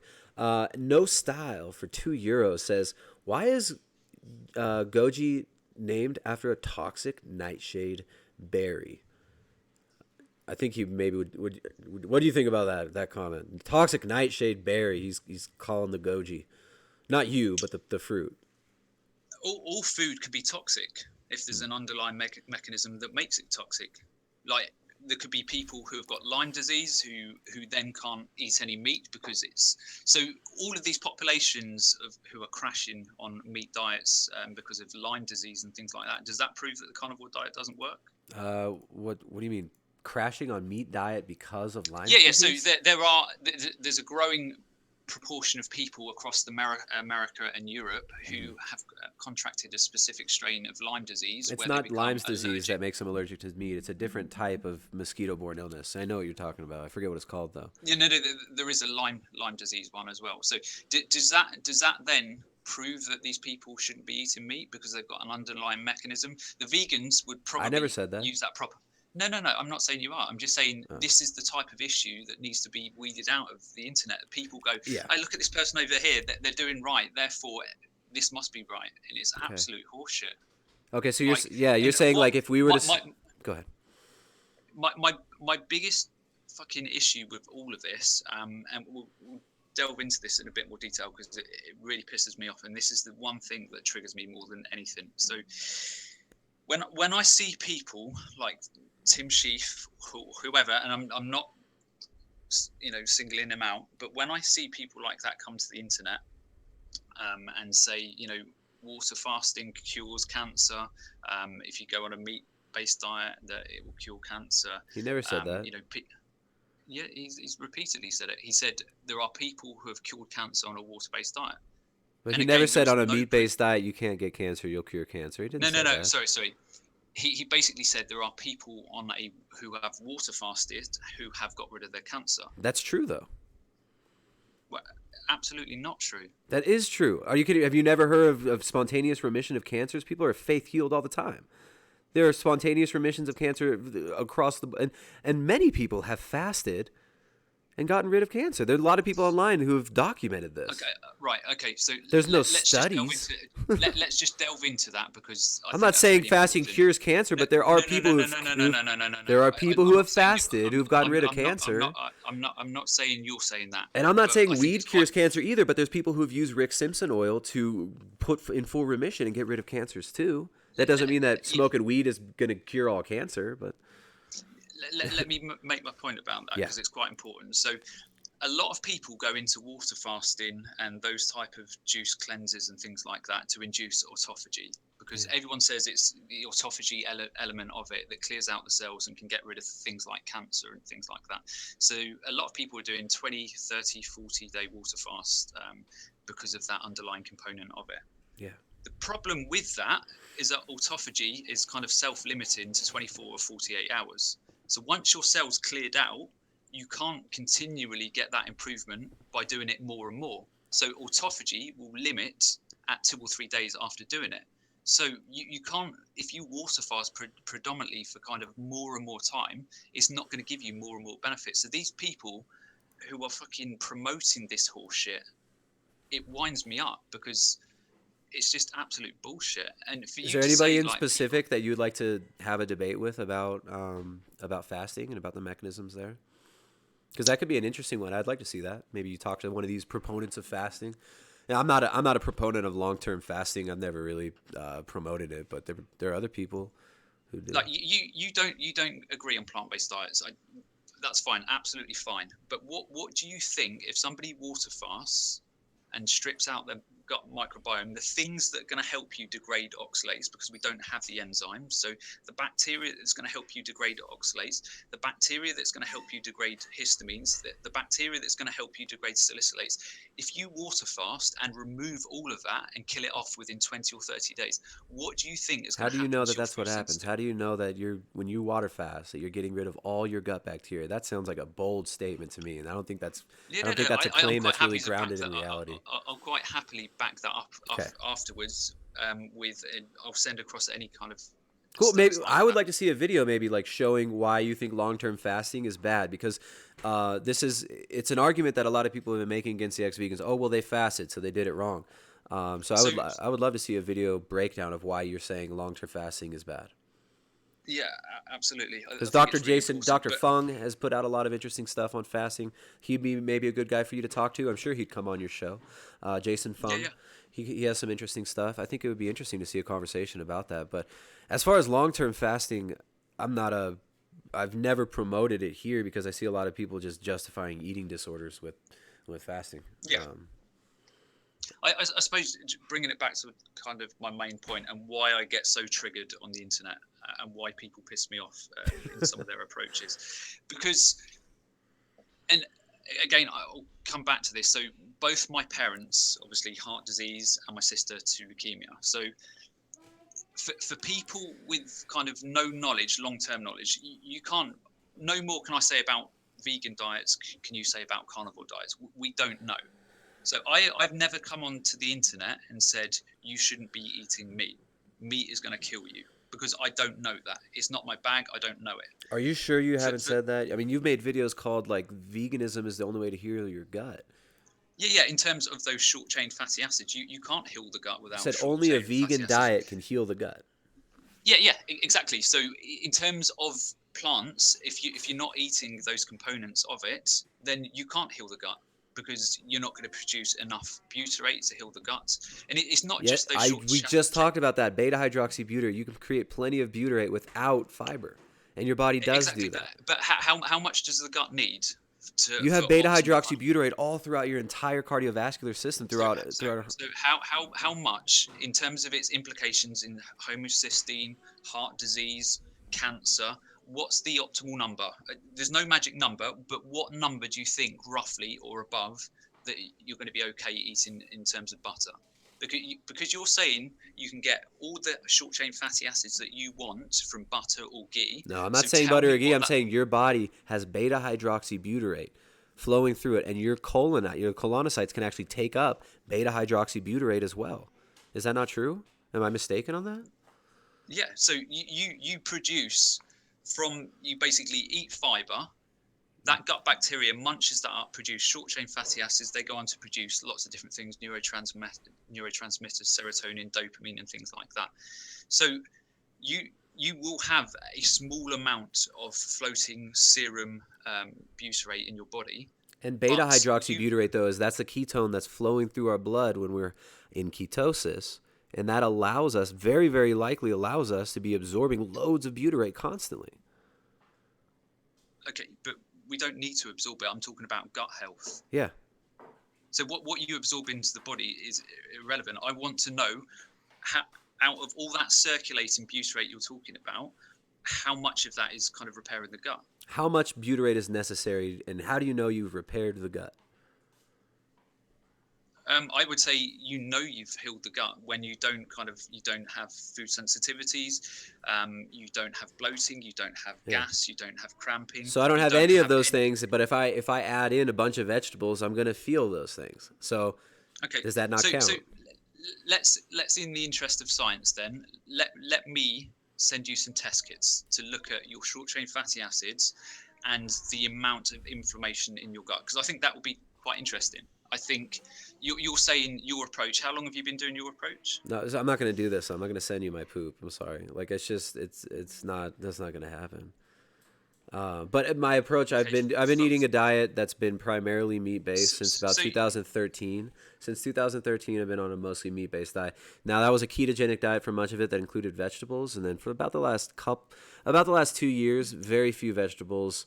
Not strict on anything. It's like I eat what I want, but it's so mostly no vegetables. I don't.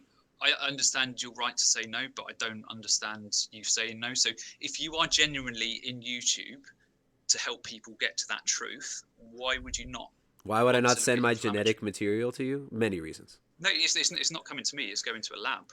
Yeah, no, I don't sit here with it like a little shit shed somewhere, like shoveling it all in. Like I don't, I don't get, like, if you are so confident in your diet and you've been on this for a period of time and you believe that there's no inflammation in your gut, you're generally healthy, then why would you have any problems whatsoever taking those tests? I'm just not gonna go through the trouble of freaking mailing my shit to you, Goji Man. I'm not gonna mail you my poo poo. That's not on my schedule. So how do you know in that context? How do you know you're healthy? You'll say I you're know basically I'm saying healthy. because How do I know I'm healthy? See, you guys play these games. You're not healthy because I got a piece of paper that tells you, look, Michaela Peterson's not healthy. She had C. diff. Look, vegetable police isn't healthy. It's a game, dude. I know I'm healthy because I get up in the morning. My dick is springy and hard. I have a libido. I enjoy my life. I have energy. I'm stronger than I've ever been. My allergies and okay. my asthma have been in like basically remission. I still get seasonal allergies, but that's I don't know what I could do about that. The dang plants are attacking me in the air sometimes. But I'm just kidding. I don't think plants are evil, guys. But no, I know I'm healthy because I'm healthy, dude. When I was on a vegan diet, I felt like shit, and I'm not out here So spouting the ex-veganism. Go ahead. would you say that somebody who has sort of developing cancer in their body, who has no symptoms, is healthy? How do you know you're healthy now unless you test? You're saying Unless you that test you with don't what? What is the test? See, this is the thing. You guys, you bypass your own experience Okay. for a piece of So paper to tell you what's healthy. let's agree. So me and you would agree.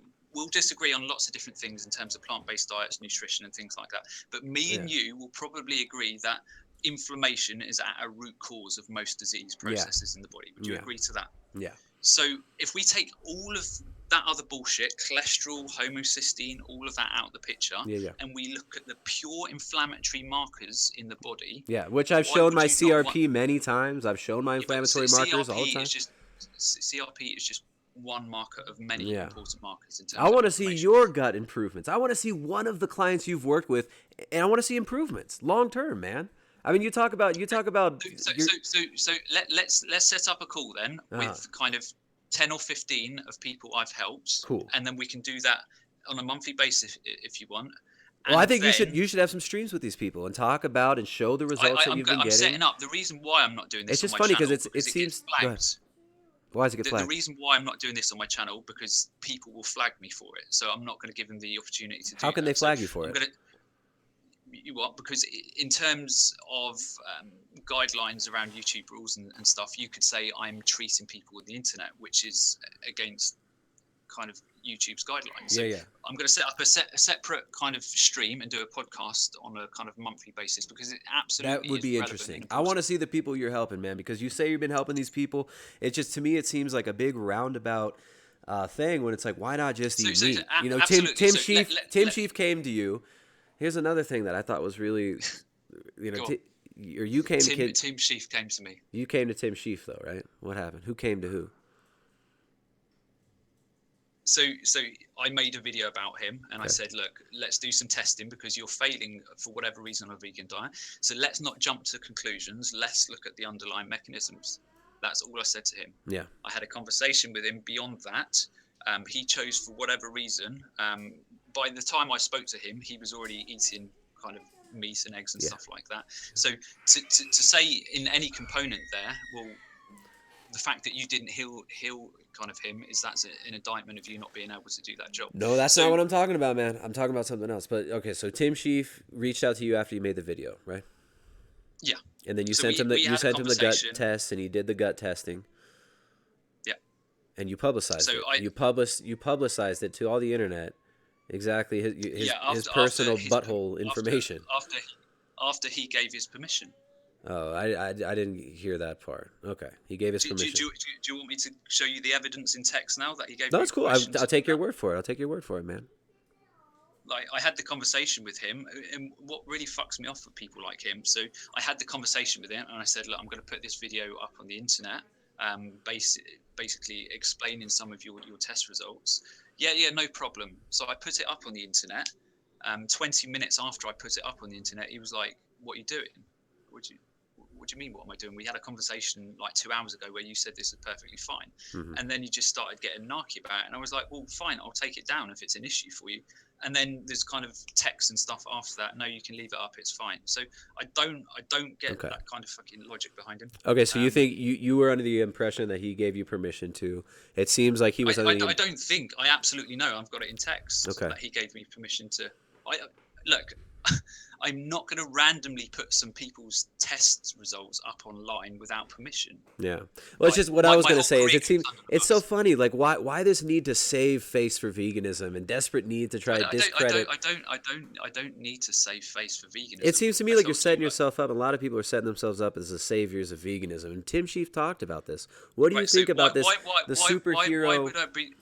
Why would I be doing this? Because there's this bullshit notion in the carnivore community that I'm doing this for monetary gain. So let's go there. So what do I earn with what I do? How much do I make out of these tests? So in terms of these tests, I make absolutely $0. Okay.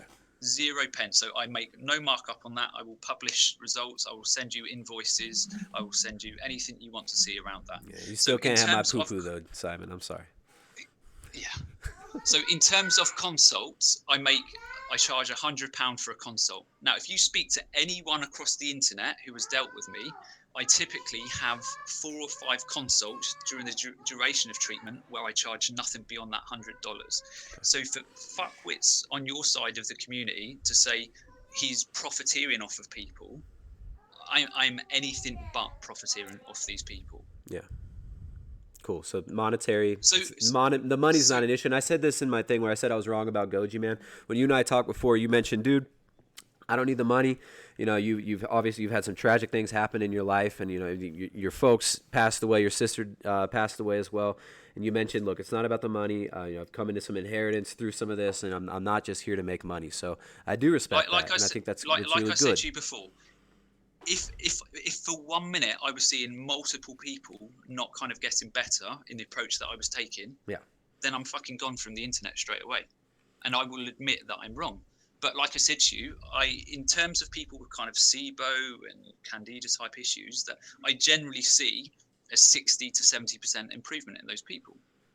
Now, but what if they start eating meat again? What's wrong with them eating meat? Yeah, but I'm not saying don't eat meat. But you have in the video before. You said that. You said, okay, hold on. Okay. 13 common traits of ex-vegans. This is one of your videos. I think it'd be interesting to watch some clips of this. But in the end of this video, you say, and this is what we're always laughing about in the carnivore community and the paleo community, you basically say, well, they were never really vegan for the animals. And veganism is about ethics.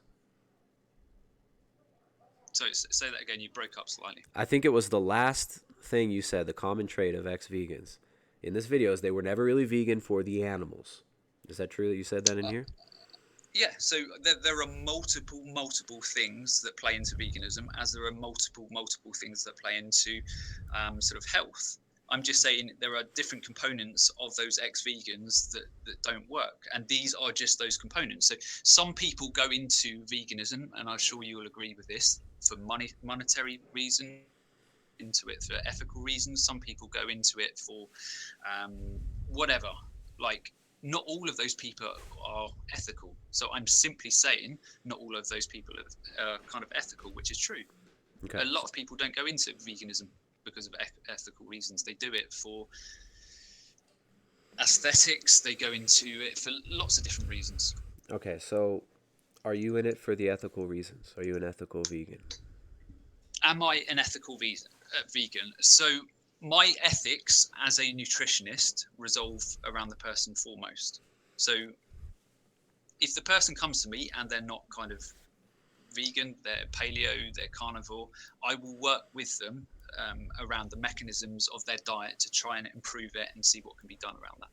Equally, if somebody comes to a vegan diet with and they're having health issues, I will work within the parameters of that.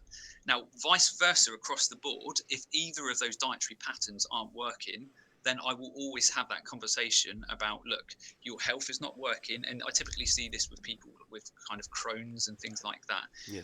At some point, you have to look outside of that paradigm that you're in. So for anyone to ever, from the carnivore community, to say I'm a schmuck, I'm a this, I'm a that, I'm a kind of vegan puppet and things like that, at the end of the day, fuck you. Like I'm not dogmatic at all. Like the patient will always be my kind of first priority. And But if you're all right, yeah, so here I mean, let me play Carney's advocate here. All right, if you're not dogmatic at all, why do you have such a problem with people leaving veganism? I don't. All right. When have I ever said I've got a problem with people leaving veganism? It seems like I have got your channel was built on your viewership. Come on, okay. let me finish. Okay. I do not give one rat shit if anybody leaves veganism. What I give a shit about is when somebody leaves veganism and says, well, veganism didn't work for me, therefore veganism is bad. That is the videos I make as response videos. So if you want to leave veganism, fill your boots. I can give two rat shits. Like, yes. So you want to blame it's all their fault. They did it wrong, right? So I get No. I'm simply saying, and again, you're taking words out of my mouth. I'm Okay. simply saying there are much more complexities around health than we understand or can profess to understand.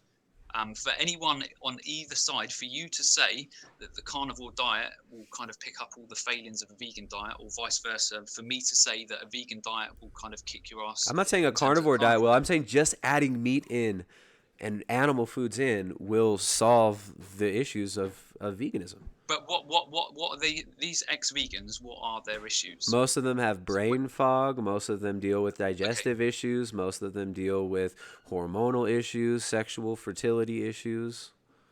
And that's just to name a few. What's causing these issues? That's all I'm saying. That question needs to be asked. What's causing these issues? What you want to zoom in and you want to find like the molecule. You want to find the one thing. Maybe it's just the vegan diet is deficient. Maybe it's the fact that a vegan diet is deficient. If we are all looking for truth, I would hope we'd all want to know the answers to that. Why could the truth not be that because of a vegan diet is totally deficient and that we're meant to be eating meat? Hypothetically, you're Christian, yeah? It's because we need to eat meat. Hypothetically, you're Christian, yeah? I'm not hypothetically Christian. Right, so you're Christian, yeah? What's the point? My point is, so how it's a valid question. So how, when you don't know the answer, you don't know if a carnivore diet is the absolute best diet for humans. I never said it was. I'm not saying it is. No. I'm saying a vegan diet is the absolute worst. Vegan diet's the worst. Let me finish. Let me finish. So you are saying meat has to be in the diet. Okay? Would you say that's a fair statement? You're saying that meat has to be in a person's diet for them to be healthy.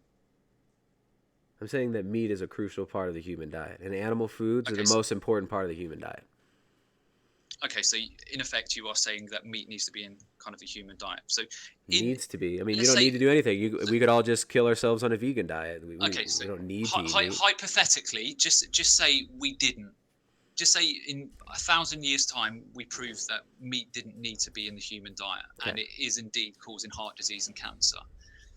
What do you think? And I think this is a valid question, and I'm not trying to troll you, but you as a Christian, what are your thought processes around kind of suggesting that your dietary pattern is kind of beneficial or So optimal for human health. I'm not saying anything is optimal for human health. We've all got our own individual Well, context. you are, because Some people will you are gravitate saying towards. you are saying that the vegan diet is Veganism not is optimal. ridiculous. Therefore, Yeah, veganism is absolutely ridiculous. The worst diet for human beings. okay, It's exactly. obvious. So It's obvious. you've made that statement. Yes. So onto my question around, in terms of that hypothetical question, how do you kind of rationalize that in your head, that if you are telling people or putting out content, and I will answer this How question do I back to you afterwards, rationalize this in my head? Because it's true. I'm speaking the truth. A vegan diet is deficient. It's harming many people. And many people, when they leave the vegan diet, everyone who leaves the vegan diet never on goes what back. basis? On what basis are you making those claims? On what basis? So yeah, so your basis at the moment is kind of 50 or so ex-vegans on the internet. No. I mean, I've talked to Studies. at least 50. What? Okay. So Whoa, whoa, whoa, tell whoa. me. Studies, this, that. What are you basing yours on? Only studies? What is it? It's not No, experience. of course not. Experience So doesn't matter. Anecdotes don't matter. Your own personal I even said to perception you, doesn't matter. I even said to you, I see people on both sides of dietary fields who don't thrive and don't resolve their health. Yeah. I'm not dogmatic around diet. Yeah. I'm simply saying to you, in the context of your kind of ethics as a person, how are you so confident? So where does that confidence come from? So is it just Confidence personal comes from opinion? knowing the truth. How do you know that truth? How do I know that truth? How do you know any truth? Yes. Where does truth come from? No. Where does truth come from? I'll answer. Do you want to the get into like question. meta ethics? Because where does truth come from? No. Just Where does truth answer come the from? question. And yeah, so what is your truth? So what is it in your life? What is it that you think, that you know is your truth, that you think justifies? I just told you a vegan saying, diet is completely ridiculous. It's an ideologically blinding diet. It dehumanizes people. It breaks up families. As a movement, veganism is being used to push in this whole brave new world technocracy where everybody's eating soylent slop bullshit. And it's harming people's fertility. It's harming children's health. And I've seen countless people in my own life, not people on the internet, dude. This is what you fail to listen to. I live in a community where there's tons, or were tons, of vegans. I saw these people's children suffer from dental caries. Exactly. I saw these people see, all one by you're- one you're- go back you're- to eating meat yes. because it is so much. Absolutely. I'm not disputing. You know how much easier absolutely. life is when you're eating meat. It's I'm so not- much easier I'm than not being dis- vegan. I am not disputing one thing you're saying. I'm not saying these people are liars. I'm just saying there are often other things at play, other complexities around health. So for you to sit there and say, Absolutely. There are many complexities around health. I talk about this all the time. You're trying to straw man me again. No, I'm not trying to straw man anything. I'm just simply saying that there are lots of different complexities around health. Absolutely. And for you to sit there and say that the vegan diet is insufficient for optimal human health, Totally based true. on nothing. Not based on Yeah, nothing. On what? On what? Based on everything, Simon. We talked about the deficiencies in B12. No. The inability. Go ahead. So you're basically saying to people, or not directly, but indirectly, by making the content you are making, you are saying, based on your truth of sort of a couple of failed ex-vegans, your community, a handful of kind of social media claims, based on all my experience, yes, based on all of my experience and all of your experience. Talk me through your experience. So, and that's another. I think that's another decent area for us to go into. So you've just called me out saying, make my kind of patients available so you can see the results. You make a living out of doing something similar. So you are claiming that your carnivore diet is healing. So I will equally. I never put 10 said the people up carnivore diet is healing. No, You know what it can heal? Eating meat finish. heals veganism. Let me finish. Let me finish. Yeah. I will put 10 people up a month online so you can see the results of it. I'm not trying to have I a want you to do- marketing sparring match with it's you, not. dude. It's not a marketing. It's marketing. gimmick or game. No. It's absolutely not. I'm saying marketing, you dude. are basing your livelihood around being a health guru or nutrition expert or whatever you want to call it. You are making money from that. So if you're saying to me or question me that you want to see my results, equally I want to see your results. Go ahead, so man. Show me. Come. So show me people, bring them online, show me people on a month. Here's the difference. I don't parade around my clients in a pathetic manner trying to make more money off of people. I'm not going to parade my clients around and say, look what I did, look what I did. It's a simple thing. I don't, It's a simple thing, man. no, You no, leave veganism, you eat meat again, your brain turns on, your dick turns on, you work again. It's that simple for these people. So are you just hear me out. So are you not? Will you not concede for 1 minute that a large proportion, or a proportion, let's put it that way, a proportion of these ex-vegans may have underlying problems? Or are you saying absolutely not, the vegan diet did this? I'm saying that this is a straw man. You want to say, it's all something else. Veganism's not an issue at all, even though as soon as they leave veganism, they feel better. You say it's because of the underlying problem. Exactly. Why do they feel better? Because they're on a substandard diet, nutrition levels aren't there. Vegan, so clearly, if you introduce if you introduce meat, eggs under those scenarios, then clearly you're going to feel better. What does that prove?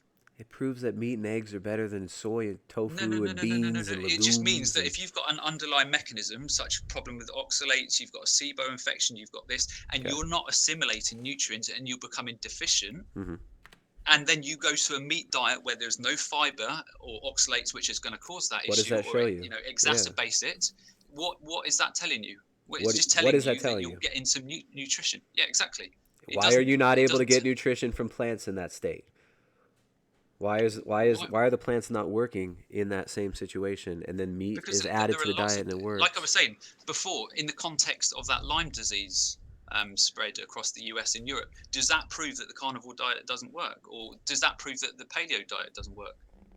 Because there's a disease that makes people allergic to things. Does it prove that? So you're saying that all these. See, this is what you try to conflate. You're conflating. So I'm not trying to claim. Like I am absolutely here to find the fucking truth and nothing more. But as long as that truth is plant-based. I'm not interested in playing games. As long as the truth is plant-based. I'm not interested in playing straw man games or name the trait or any bullshit like that. I'm simply trying to get to the truth to help people. Good. Now, so if you wanted to get to the truth, if you really wanted to get to the truth, wouldn't you eat animal foods for a few months and see if it improves your health and your well-being?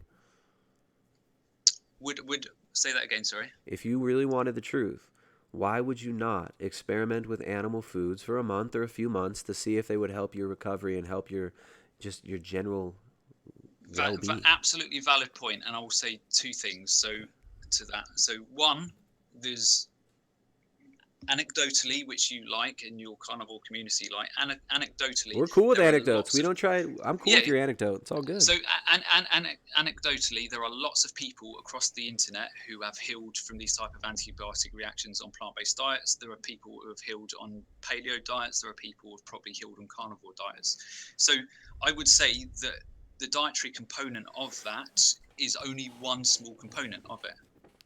So I'm saying from where I was 4 or 5 years ago, not being able to get out of bed, severe irregular heartbeats, digestive problems, I'm seeing a level of improvement that I'm happy with.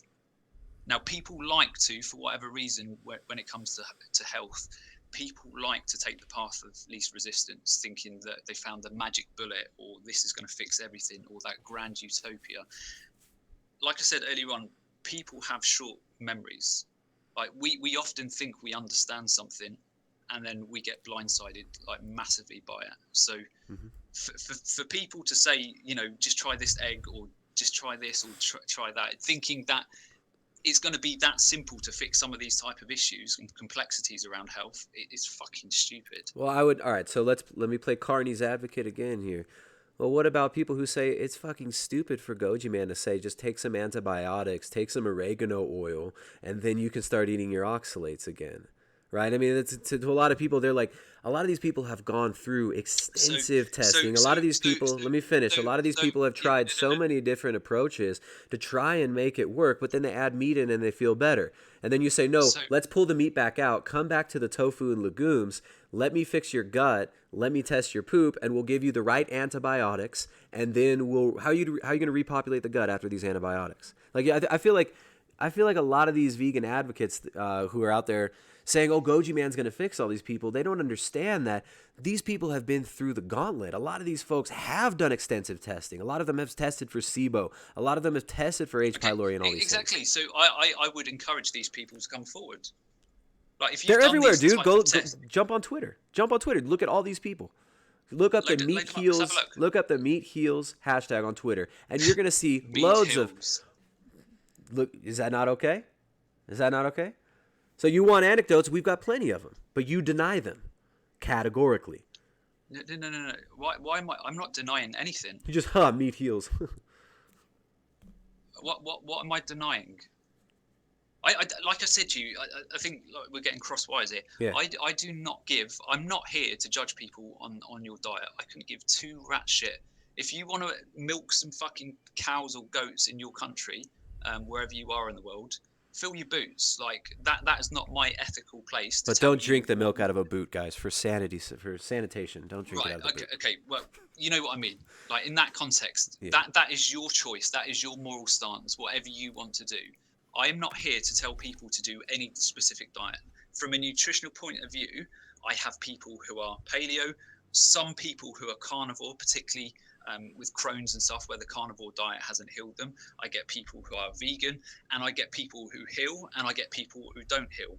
I am simply fucking saying that the complexities around health is more than you, fucking Frank Tofano, Vegetable Police. I have nothing to do with fucking Frank Tofano or Vegetable Police, for the record. So, but yeah. I mean, appealing to complexity, you could do that with anything. Oh, it's so complex. You don't understand. Look, here's what we know. People leave veganism. They eat a piece of meat. Their brain turns on again. They feel better. If you were really being objective, wouldn't you try eating animal foods to see if they would accelerate your healing?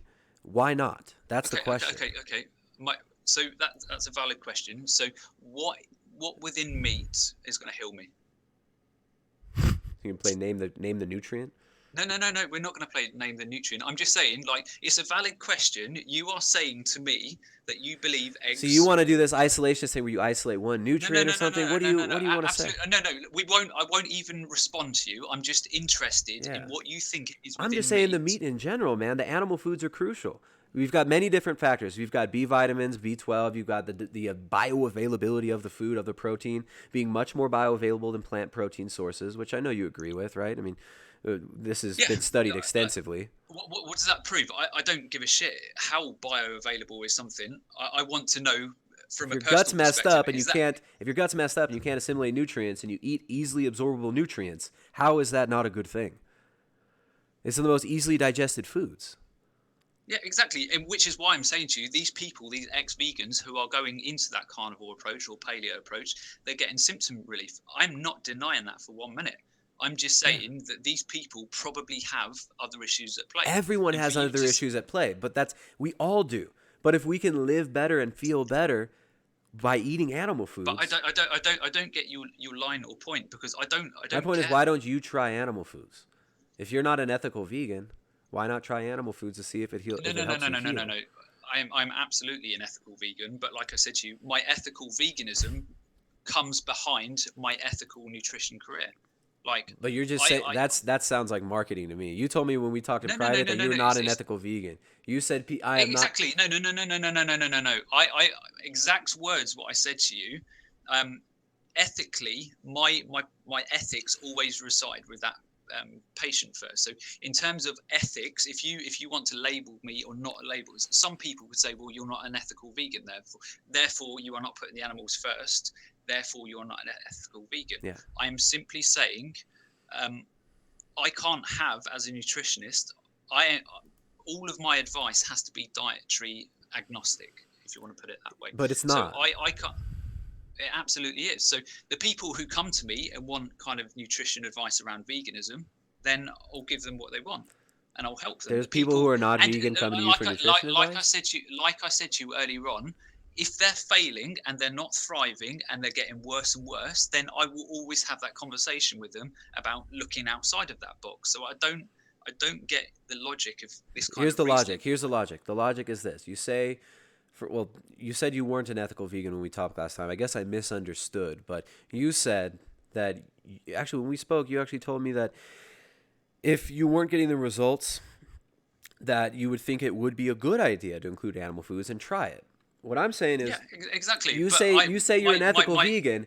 How can you say that you're being objective about anything if you're from the ethical vegan because position?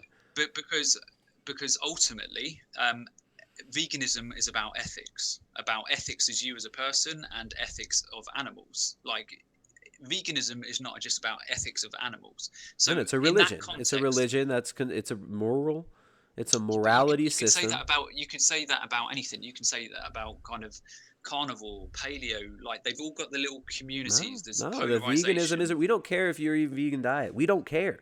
You're telling Well, you everybody do, because you're making videos saying that the vegan we diet want to isn't help people. We optimal. want So people to be healthy. Yeah, we don't care. Hey, if you choose it, do it. I'm not going to force you not to. But these vegans, they're abolitionists. What do you think about vegan abolitionists who say we want I to said, make it I've made illegal? videos about this. Like I said to you before, like, I am against militant veganism. Like, I don't get what more you want me to Are say you around that. against Like, abolishing meat? abolishing meat in the context of factory Animal farming, slaughter, absolutely. In the factory farming. How do context you of, tell what's a factory farm and what's not? if the animal is not kept in humane conditions, if Who there's poor decides what's standards, poor humane? hygiene, they're being pumped for what you asked me, and I'm giving you an answer. If Yeah, they're yeah. pumped full of antibiotics, growth hormones, all of that, then I would absolutely, as would you, say that that is not right. People eating animals full of hormones and antibiotics, I'm sure both of us will agree that's not good for anyone. True? Would you say that's The factory farming system, you realize the factory farming system came about through these massive multinational corporations. we can get into So this. the factory Just answer farming that thing question. is kind of a straw man, is what I'm saying. I want to know if you are for abolishing people eating meat. I've just answered you. So, in the context of factory farming and mass scale animal agriculture, absolutely. Okay. If you are saying, you as a person, you keep a few chickens, or you keep a cow in your garden, Hmm. in the context of this overall argument that you can feed your family from that one cow for 6 or 12 months and those chickens, Yeah. then I couldn't give two rats shit. Like, But I what don't about want all the animals to crop deaths? die. What do you think about the crop deaths from like wheat threshers and stuff, and bunnies and deer and crow? Absolutely. Things are harmed in all processes. Like, nobody wants to kill an animal inhumanely like that.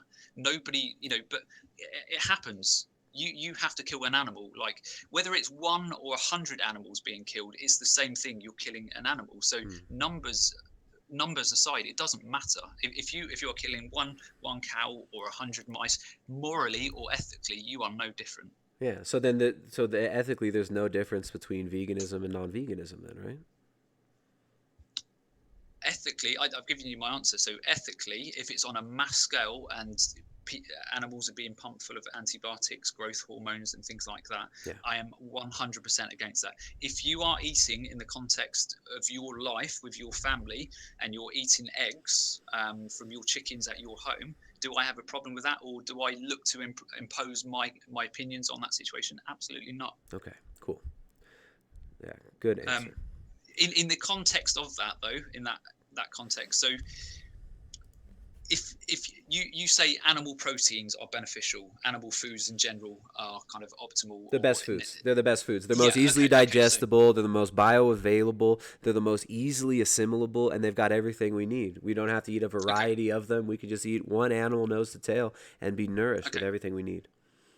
perfect. So in that context, why wouldn't you want to cause as little as harm as possible? So why wouldn't you just eat kind of the eggs or milk, or and not kill an animal? What do you mean? So you're saying, or a lot of people, carnivores and paleo and stuff, eggs are complete nutrition. Yeah. Milk is pretty much complete. Hello. Hey, it looks like we're back. Sorry, guys. Am I still here, Simon? Can you hear me? Yep, all good. Okay, cool. Yeah, there's a lot of benefits to meat that go beyond. Meat's just superior to milk in many ways. I mean, why not? How so? How so? What nutrition is in meat that isn't contained in When's milk or the last eggs? time you had a ribeye?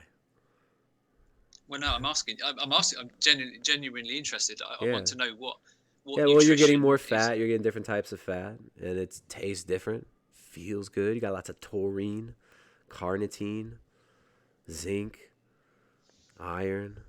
I mean, it's very different. Meat and milk are really different. But I mean, I guess like ethically, the thing is, ethically, I'm not opposed to killing animals for food. That's the problem. So vegans think that they want to live in this utopia where no animals are dying. Well, they don't realize that these animals, if you're going to go hunt, if you're going to go harvest an animal from the wild, you kill an elk or a deer. If you didn't kill that animal in one shot, mercifully, it would have probably died a really horrific death and been eaten from its asshole up and had its guts ripped out of it while it's still alive by a bear or by wolves. So I mean, the whole ethical veganism argument, it's there's so many ways that we could talk about that and angles from which we could talk about it. But I'm not opposed at all to killing animals for food. Okay. That's why. I mean, I don't. There's nothing wrong. And I would say also, and I think maybe you'd agree with this, but like when you're looking at doing the least amount of harm as possible with a diet, and then you look at something like wheat production, corn production, grain production, you're going to look at a lot more animal deaths from that than you are from grass-fed beef, from wild game, and from having your own animals, chickens and whatnot, and even. Yeah, I mean, I think that's an important point. What do you think about that? Like the crop deaths and stuff like that. Do you think that this is a valid argument against the illogical nature of veganism? So, like I said to you before, killing an animal is killing an animal. So, if you're killing one or you're killing 100 for kind of personal gain, whatever it be, kind of nutrition, then it doesn't matter. Animals are being slaughtered. So, yes, there is on both sides of the coin. Both sides have got issues. Both diets have got issues. Yeah. I'm not for 1 minute saying that either side is squeaky clean because it's not. I'm just simply saying like back to the main point that in terms of ethics, my main ethics are with the patient that I speak to, and then beyond that, I am an ethical vegan in that I try to do as best as I can on a daily basis. Yes, there will be occasions when I buy products that are kind of killing mice or they're doing this or they're doing that, but I always try and sort of buy organic, locally sourced. I do the best I can, which is all anyone can do. I don't claim to be ethically superior to anyone. Okay, right on. So, yeah, good answer. I think it's funny when we talk about doing the least amount of harm, whereas if we wanted to do the least amount of harm, it seems like a vegan diet would not be the way to go because many more animals dying for the production of these high yield crops, many more animals being displaced, much more environmental destruction is happening from these grains, the wheat and the corn and stuff. From my perspective, it seems like it would make. That's a valid question. That's a valid point. I know not enough about that to talk with authority. So in terms of kind of the degradation of kind of livestock against kind of degradation of kind of agricultural deaths of mice and squirrels or whatever else, I don't know enough about it. Yeah. Like I'm not even disputing what you're saying in that there are casualties on both sides. Like I don't know enough about it, therefore I don't make videos about it. Cool. I think it's something interesting to look into, and looking into the work of guys like Alan Savory. I'm sure you've heard of Joel Salatin. I mean, a lot of this restorative agriculture using animal husbandry. This is very, very important. I mean, the destruction of topsoil from monocropping foods, from tilling the soil constantly is it's pretty devastating. So I think it's definitely something for the vegan audience to look into. Be interested in hearing a little bit more about that. So let's see what else. Let me come back to the super chats. I had a few super chats. Sorry guys, we've been behind. We get so distracted. Each super chat sends us on a fun little tangent here. And again, Simon, thanks for coming on, man. I appreciate your discourse. I appreciate the honesty, and I appreciate the conversation. I think it's really important that we talk about these things. We don't just dig into the dogma, and we actually peck through these ideas and respectfully have these conversations. So Soap on Slope says you need to eat 150 grams to 300 grams of B12 rich soil a day. So I guess that's concerning your argument earlier about soil and water being a source of B12. He's saying you got to eat a lot of it. Okay, well, yeah, I don't because I've got a B12 supplement. All right, there you go. Just supplement it, guys. Polygonal Construction, $4.99. Thank you for the super chat, dude or dudette. How is it possible that the tribes of the Amazon failed to discover veganism? They were masters of their environment and understood plants and animals. And there's still a lot of tribes there, too, that are not vegan. But that's, yeah, I don't know. I'm not sure, Polygonal Construction. Simon, do you have thoughts on that? Uh, Not really. Okay. So,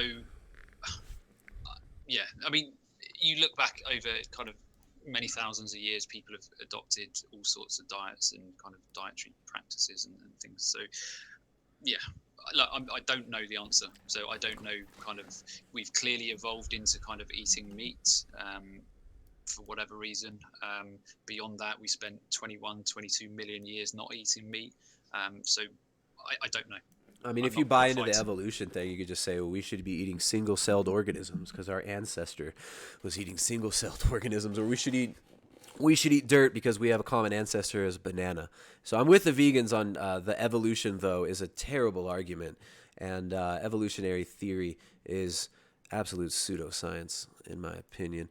So Seeking Truth in Christ says, Goji Man, all the nutritional epidemiological studies never show long-lived humans on a vegan diet. They all eat animal products and or byproducts. Thank you so much for the donation, Seeking Truth in Christ, $5, keeping the stream going. Goji Man, what do you think about that? He's saying epidemiology has not been done on long-lived humans on a truly vegan diet. Correct. Okay. All right. So like I was saying earlier on, so you have to look at totality of evidence. So there are epidemiological studies, there are case studies, there are clinical trials. You have to pull all of that together and kind of assimilate opinion based on that. But equally, you have to know how to look in the context of study design and look at where the flaws are in those. No study is perfect, and I would go as far as to say, as I said in a previous video, there can be epidemiological studies which are better than control trials just because of the study design. So there are lots of different and your own factors. personal experience, I would say, your own personal anecdote, your own observation that you see with your own eyes, that you feel in your own body.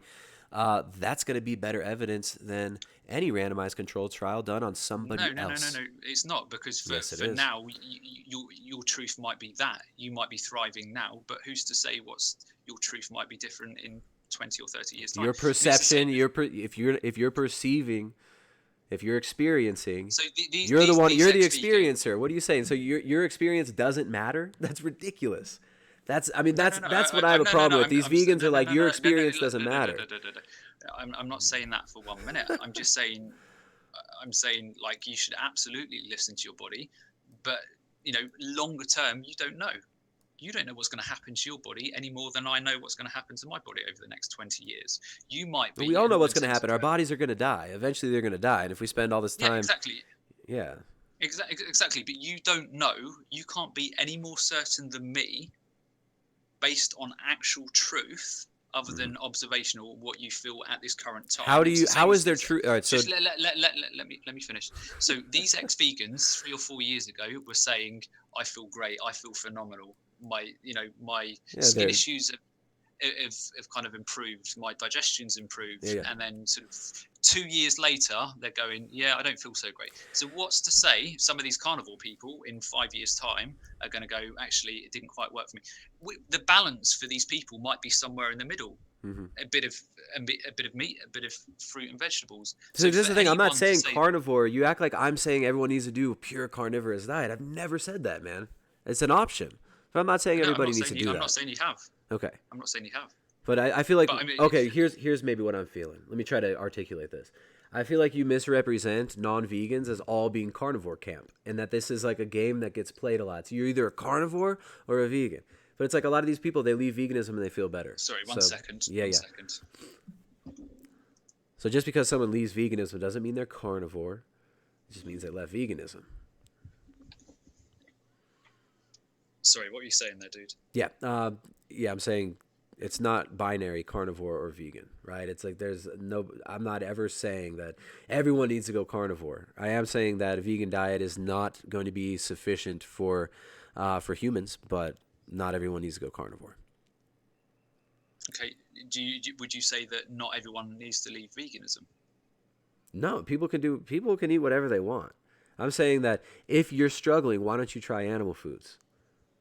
If you're struggling, why not try animal foods? And if you get better, then what?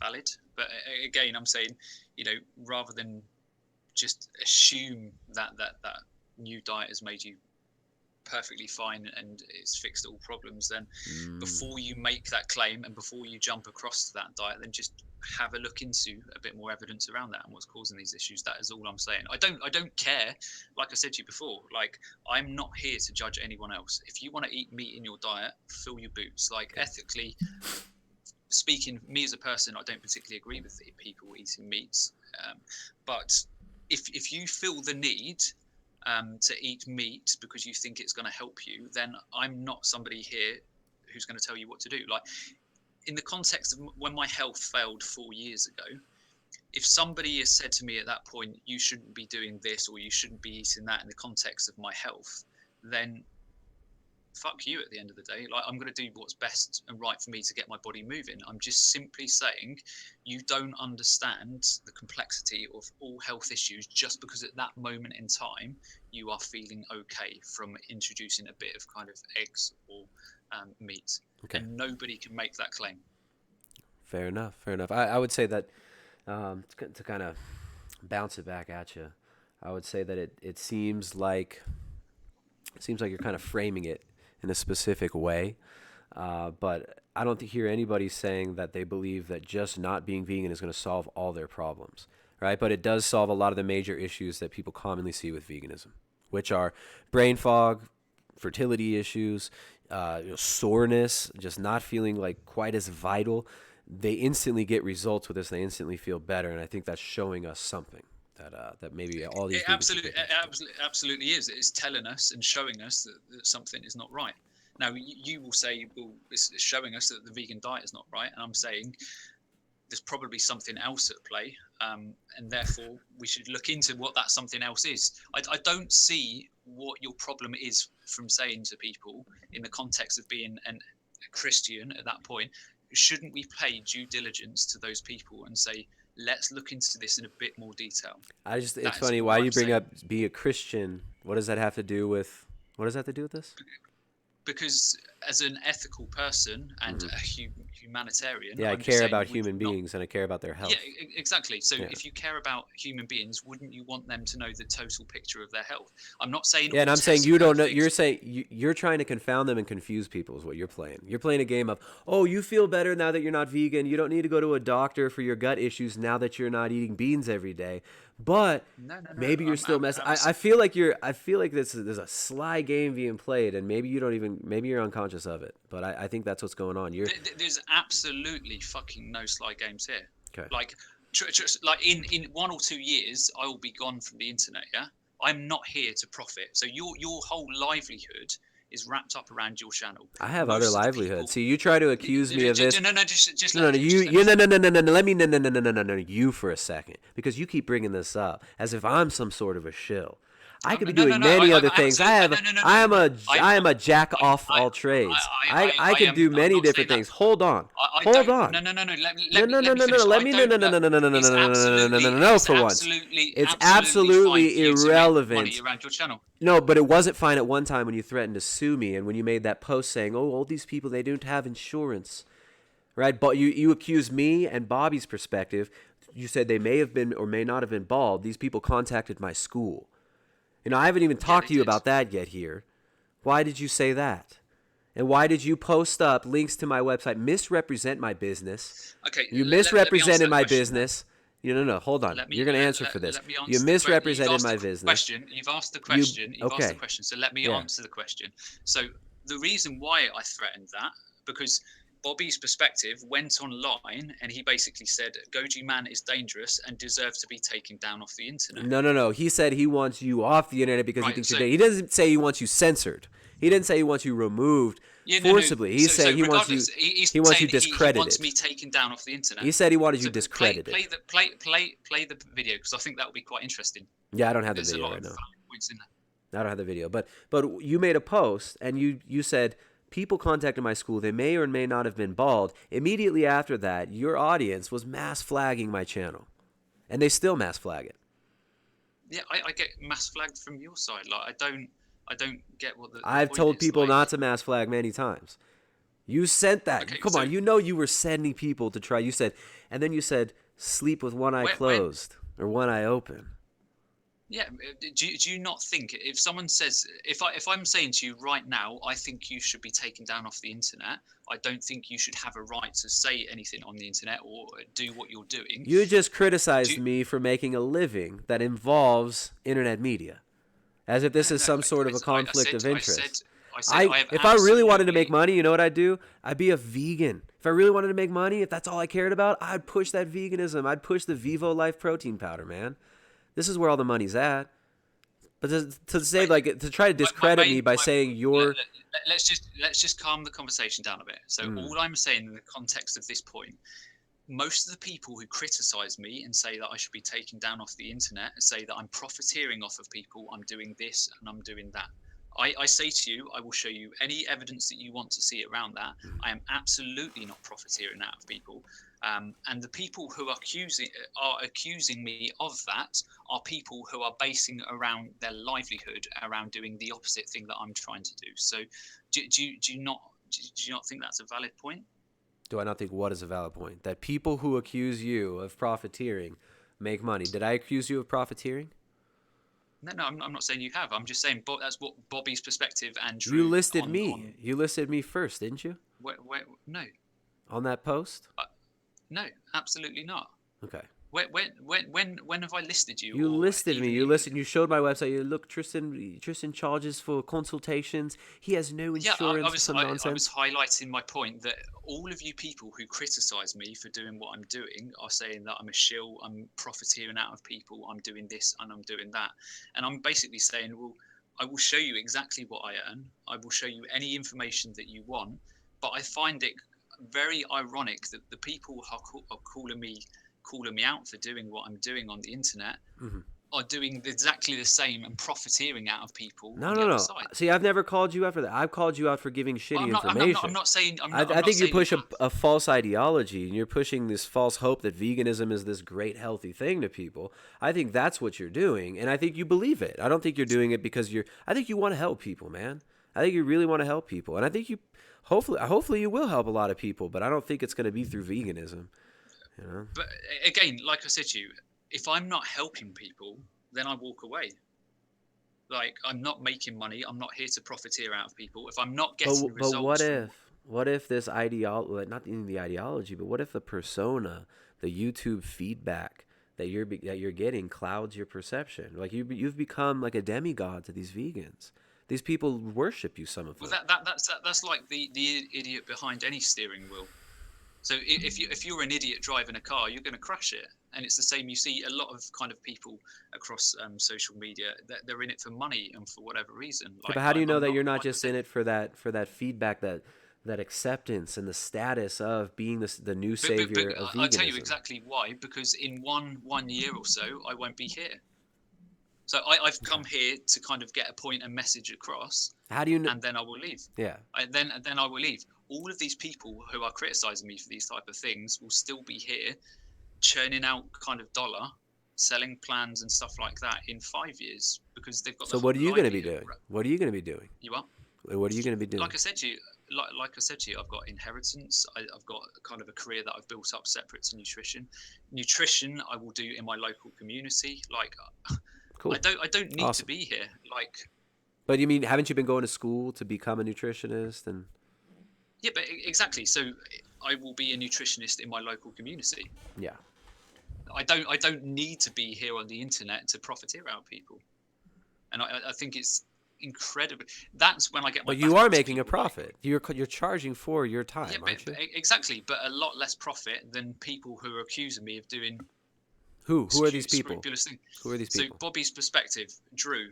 On that last sort of podcast they did a couple of weeks ago or a month ago, just before this all kicked off, they basically said that I'm a shill, I'm out to kind of profiteer off of people. SIBOs are fake. It's all this bullshit. 90% of people who get SIBO, they get relapse rates. They've got this, they've got that. So I'm literally responding to that when I say bald people, they may be bald, they may be not.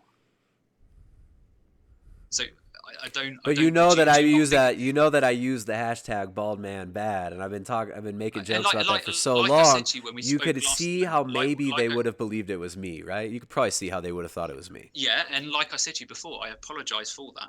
Okay. I meant no crossfire for you in that scenario, but I was simply sort of protecting myself in that situation. Okay. Like I'm quite within my right to say to people when I'm being called out for lots of different things to kind of speak up about that. Yeah. So I'll give you a specific example here. So Rob Stewart has made a number of different comments about me, saying that I'm ripping people off, etc., etc. In the context, and I don't know whether I will publish this or not. So I have lots of people who have paid him. Well, I'll take a step back. I have a number of different people who have paid him £800 or £900 for consults and programs, and then he's royally ripped them off. And I've got full details of kind of email trails and stuff like that. Well, I've got people who've gone to Dr. Greger and they feel like he ripped them off. Exactly. I mean, I could say the same thing. That doesn't mean it's. Yeah. No. But I'm saying if people are calling me out for doing untoward things, and yet on the flip side of that are fucking profiteering out of people and scamming people, then fucking how dare you? Well, how do you know he's scamming people? I mean, I actually spoke to him a couple times. He seems like a pretty nice guy to me. I'm not sure about scamming, but he seems like he really wants to help people fix their skin. Exactly. But looks aren't always what they appear to be. So I will speak to the people who I've got the email trails from, and if they're okay for me to publish it online, I will share them with you and other people. Then you can see, okay. like for him and people like that to call me out for certain things and say that I'm profiteering, I'm doing this and I'm doing that, when behind the scenes they're kind of making a lot more money than me. Fair enough. I just find it's hypocritical. But just because someone's making money doesn't mean that they're profiteering. No, absolutely. So you making a livelihood around what you're doing, absolutely fine. But if you are ripping people off doing what you're doing, then it's absolutely fucking wrong. Yeah. Yeah, I mean, that's a strong claim to make. You know, that somebody's ripping people off. I don't think you're ripping people off. I think veganism in general is ripping people off of their health and just general potential as a functioning human being. So let's move on. We got a couple more super chats here. Shady, $1.99. Thanks for throwing the $2, my friend. Shady says, "What is best for healing underlying issues?" So I guess that's towards you, Simon. You've mentioned many times you think that the vegan diet is not the issue. You think there's underlying issues that are creating the situation that makes the vegan diet not work so well, and that eating meat might not be the answer, even though people are seeming to get full relief from it. You think that we should look at the underlying issues. What's best for healing underlying issues? I know it's a broad question, but first you need to find out what that underlying condition is, whether it's C. diff, H. pylori, SIBO, and then you work back from there. So I know you had grievance earlier on when you said that I'm kind of recommending antimicrobials, antibiotics, those type of approaches. So in that context, if a person wants to remain on a vegan diet, and I kind of recommend an antimicrobial, or their diet recommends an antibiotic, do you think that's okay, or are you against that? No, I'm not against using botanicals, herbs. I mean, if you got to use antibiotics, you got to use antibiotics. I'm not against medicine in general. I think it's important to do what works. Do what freaking works. Okay, exactly. So if it's those type of issues, then it will be antimicrobials, antibiotics, in conjunction with, you look at the gut from top to bottom. So is stomach acidity levels on point? Is pancreatic enzymes on point? Is the bile producing enough bile salts, etc.?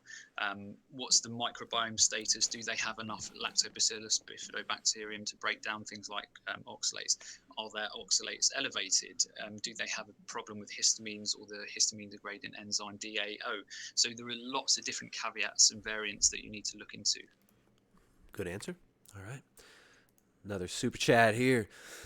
We've got, where'd it go? All right, Seeking Truth in Christ, $5. Thanks so much, man. I see you several times throwing them $5 super chats. We really appreciate it. these videos do get demonetized regularly, although yesterday's or the other days was not demonetized. So we appreciate the super chats. They definitely keep the streams flowing. Goji Man, why do virtually all vegan bodybuilders need to take creatine to build muscle mass when a meat eater does not? Okay, so this is probably another area people won't particularly like my answer on. So I believe there's a finite limit in terms of any diet. So as a human being, and I've had this conversation where I've mentioned it's a hench before, I believe personally, and this is my personal opinion, that humans are not designed to consume 5,000 calories a day of fiber. There is a finite limit for anybody's gut in terms of what they can process and metabolize. So in terms of kind of bodybuilding, I naturally, well, my perceptions and thoughts around it, why would you want to bodybuild in the context of its athletic sports and things like that? I get the logic behind building sort of body to make a career and living and all of that, but if you are just an average Joe in the streets, what kind of health benefits is kind of building muscle going to give you? There you go.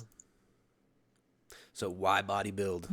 He answers your question with a question, seeking truth in Christ. Why bodybuild?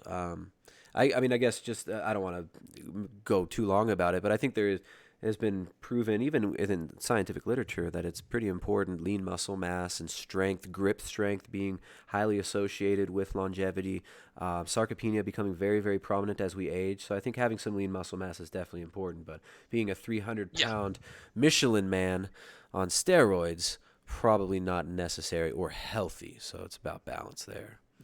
Yeah, exactly. It's about balance. So do you think in the context of bodybuilding on a carnivore diet, would you say there's any kind of finite limit of where it can become unhealthy, or even a paleo any diet? diet? So any diet. Yeah, exactly.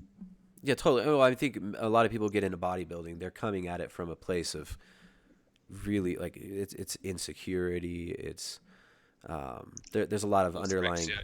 Yeah. And it's rife with eating disorders. The bodybuilding world, I see so many female clients who've wrecked their hormones, who've wrecked their health, doing the stupid ass bodybuilding diets of broccoli, chicken breast, and rice. I'm not a fan of bodybuilding in general. So I think muscle is important. Building muscle is cool. Maybe a little bit of natural bodybuilding is okay, but when you start pushing up there into the unnatural territory, I think it's probably not going to be the best thing for you long term or short term or for your mental health. So yeah, that's in terms of kind of Bobby's perspective and my issues around him. Some of my gripes were around that because he kind of, rightly so, because I put myself on the internet. He questioned my validity to be here in that I was skinny at the time. I had skin issues, which have obviously now resolved, and those type of issues. And then when I questioned him about his kind of size, he basically said, look, has there been any kind of steroid use that he's kind of, I think he's admitted to on his channel, and drug use and things like that. He then basically said, no, he's built this kind of muscle base that he's got on 3,000 calories a day. And I just called kind of bullshit on that. In my opinion, I don't believe you can build that type of physique on 3,000 calories a day. There you go, Bobby. Shots fired. All right. Give me your take on that. I think Bobby's physique is perfectly achievable naturally. As far as like 3,000 calories a day being the magic number. Yeah, we see different like metabolic inclinations with different people. Some people have a harder time gaining weight. I mean, some people have a really easy time. They look at. I mean, obviously Durian Rider. I mean, the guy is just so phenomenally jacked. If you just ask him, he'll tell you. But I'm joking. But there are some people, they just look at weights, they blow up. Some people that take years of training to get moderate results. I think Bobby's got decent genetics and was able to build a pretty good physique for himself that's within reach naturally. I don't think it's impossible to get there naturally. Okay. Durian Rider would say we're all on the juice. I'm sure Durian Rider is soon to accuse Goji Man of steroid use. Who knows? All right. So, and I know you got things to do. You got to get on with your life. So we'll maybe wrap this up and make some final statements after I read these last super chats here. Jeremy Rovney for $5. Thanks so much, my friend, for sending the $5 donation. Says Christ is risen. Slaughter the fatted calf to celebrate the feast. Right on, man. Jeremy, thank you so much. God bless, man. Highlander, $2. For $2, Highlander says, ask where DHA, D3 cholesterol come from. Okay, so he's going back to my nutrients. My nutrients, though. So he says, ask where vitamin A, DHA, D3, and cholesterol come from. So I guess he wants your answer to be, well, animal foods, but what, I don't know. What do you think he's going at? Okay, so primary source of vitamin D for us all will be sunshine. So if you're out in the sunshine 20, 30 minutes a day, 10 to 20,000 international units of vitamin D, depending on kind of ethnicity. So I will get my vitamin D from that source, which will give me way beyond any kind of sort of egg or meat-based vitamin D component will give me. What were the other ones? Cholesterol, our bodies produce kind of, I think, upwards of 1,000 milligram a day. So to my mind, I've never seen any research which says that if there's more circulating cholesterol above and beyond that, it's going to give you any additional health benefits. Okay. Now, I think it's an interesting thing that vitamin D3 is made from sulfated cholesterol, right? I think that's always something that that people should consider too. Is, cholesterol is required for creating hormones like D3. D3 is a hormone, and absolutely. Like I said to you before, I'm not I'm not phobic about cholesterol. I don't, like I said to you before, I don't necessarily believe that cholesterol causes heart disease. I think, like I said earlier on, it's inflammatory problems in the body that causes that initial problem or insult to the artery walls and stuff like that. So yeah, okay. I just don't see any logic, or I don't see any evidence anywhere that by increasing the amount of circulating cholesterol in the body, it's going to do you any more sort of health benefits than the 1,000 milligrams that your body is producing a day. Yeah, no, that's an interesting one. That's an interesting conversation to have. Somebody, I forget who it was, somebody who I've spoken to on this show within the last year made an interesting point about cholesterol deficiencies leading to D3 deficiencies. I forget what the logical explanation was, but yeah, that's something that I would like to look a little deeper into. Some of the cholesterol to vitamin D stuff seems pretty fascinating. So Jay Dyer, $14.99. Dude, Jay Dyer with a generous super chat. Thanks, man. He says, peep your boy Jay Dyer's channel. Great work, PEH. That's right. Make sure to check out Jay Dyer's channel. I think I'm going to be coming on his channel sometime this week. We're going to be talking a little bit about a couple of popular films by Terry Gilliam, who actually I quite enjoyed several of his films over the years, and a couple of his films are some of my favorites. So yeah, we're going to be talking about some Gilliam films on Jay Dyer's channel. Peep your boy Jay Dyer. And then we've got $1.99 super chat from Iyam. I'm sorry if I messed up your name, my friend. Thanks for the donation. He says, hench herbivores, steroid and TRT injections, ... vegan. You're going to have to ask Durian Rider. He's the expert on who's on steroids and who's not. I tell you what I would love to see across the internet, because there is so much bullshit, there's so much propaganda. I would love for all of us to be sat in a room on lie detector test. I think that will be the ultimate to see who's here for like legitimate reasons, who's bullshitting. Do you not agree? Do you think on both sides? Yeah, no, but people, the thing is, most psychopaths know how to, like, psychopaths can get through those lie detector tests. And there's a high percentage of functioning psychopaths on YouTube.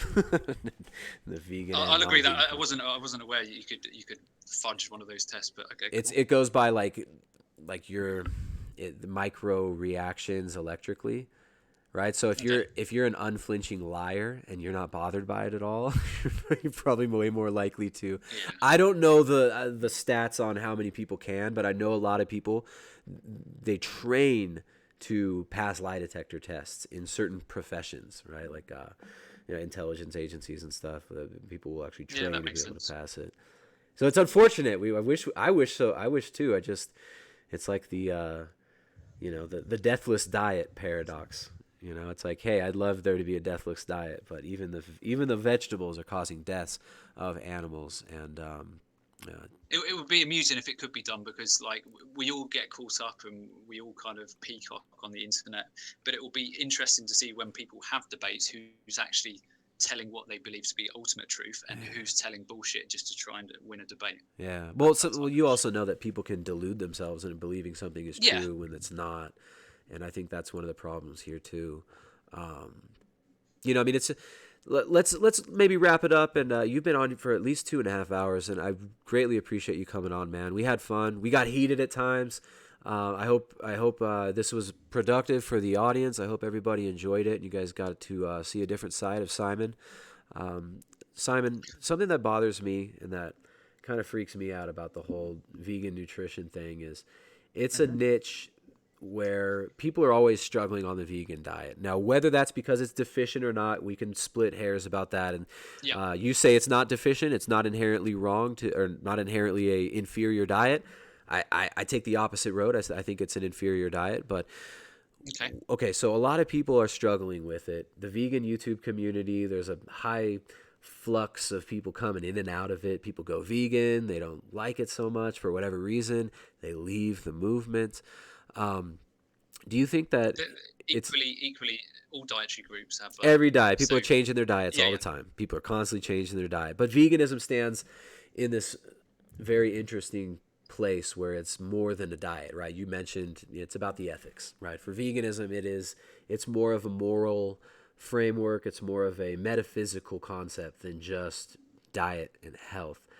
Now, someone like you came on the scene a few months ago, 6 to 9 months ago, you blew up, right? Like this was right at the time when the carnivore diet was peaking in popularity last year, and a lot of vegans were leaving veganism, going carnivore, and you've become really a heroic figure to a lot of vegans. People look up to you, right? Like I know, and you don't want to have a huge ego about it. You seem like a very kind person who wants to help.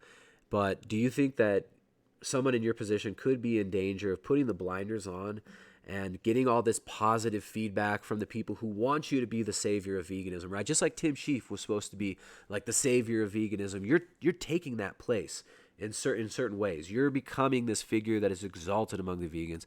Do you think that could put you in danger of putting the blinders on and of not truly thriving on a possible omnivorous diet that could include animal foods?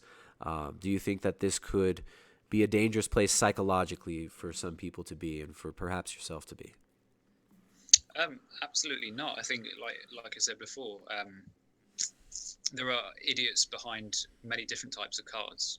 So if you're of somebody who needs that attention, you need that focus, you need that kind of feedback to get through your life and to make you happy and to make your money, then clearly you're going to need to be here on YouTube and fit into that environment. Like I said to you, I'm here purely for truth.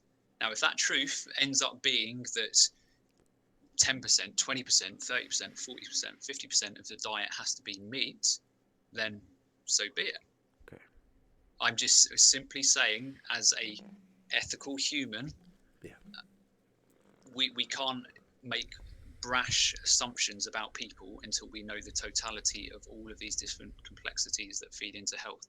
And anyone who says, no, you're absolutely wrong, the vegan diet is failing all of these people based purely on social media, and I know you've got people in your community, but even if these populations or groups of people are 10-20% of people who are failing a vegan diet, then it could fit in with IBS, it could be fitting in with SIBO, it could be fitting in with C. diff and stuff like that. When you've ruled those out, then absolutely I'll listen to anything you've got to say, and I will, in fact, I will always listen to what you've got to say about kind of the opposite side of the spectrum. I'm not here to profiteer, I'm not here for anything else other than truth. And you'll see that, because, like I said, in 1 year or 2 years, once I've made all the videos and content that I'm happy, and it kind of paints a true picture of both sides of that equation, then I go from YouTube. Like, I'm not here to make money like a lot of people across the side of the other table who take pot shots at me are saying. All right. Again, look. Me and you are never going to agree on diet. Like, but I don't think you're a bad person. How do you know? Look, this is for another call. Me and you will probably never see in our lifetime an agreement on diet. Leave that there. That could be a potential conversation another time. I don't think you're a bad person, and hopefully you don't think I'm a bad person. I'm triggered. I'm a triggered person, but I think my parents' kind of history, my sister, my family, and stuff like that, that makes me ultimately triggered. Probably too much sometimes. Yeah. Hopefully this has been interesting for people. Hopefully, you can see I'm not here for any ulterior motives. I'm just trying to kind of get to that truth, as is everyone else. Do you think? All right. So you mentioned a few times you talked about your family history with this. Do you think veganism, to a certain extent, becomes like a surrogate, almost like a surrogate lover for some people, or like a the source Absolutely. of validation? I mean, do you? That's what I was getting at with the question. I'm worried that people like you might, I mean, dude, you've lost a lot of people that you love, and you've gone through. We've all had trauma, right? But your trauma sounds Yeah. like it was specifically recent and specifically intense and acute. And do you think that you're in danger of perhaps idolizing veganism and turning it into something that it's not, and making more out of it than really should be? No, I don't. Like I said to you before, I'm kind of diet agnostic. Um, I suppose, if I'm being brutally honest, there will always be, if you go through traumas like that, and we will all go through traumas, we will all lose people in our Yeah, lives, sort of family, friends, etc. yeah, Now, if you go through any processes like that, it's going to shape your thought processes. So, yes, am I susceptible to believing that the vegan diet is kind of a bigger potential benefit than it actually is? Then absolutely. But equally, I've got enough confidence in my own thought processes to think that I can step back from that and go, am I being objective here? there you go.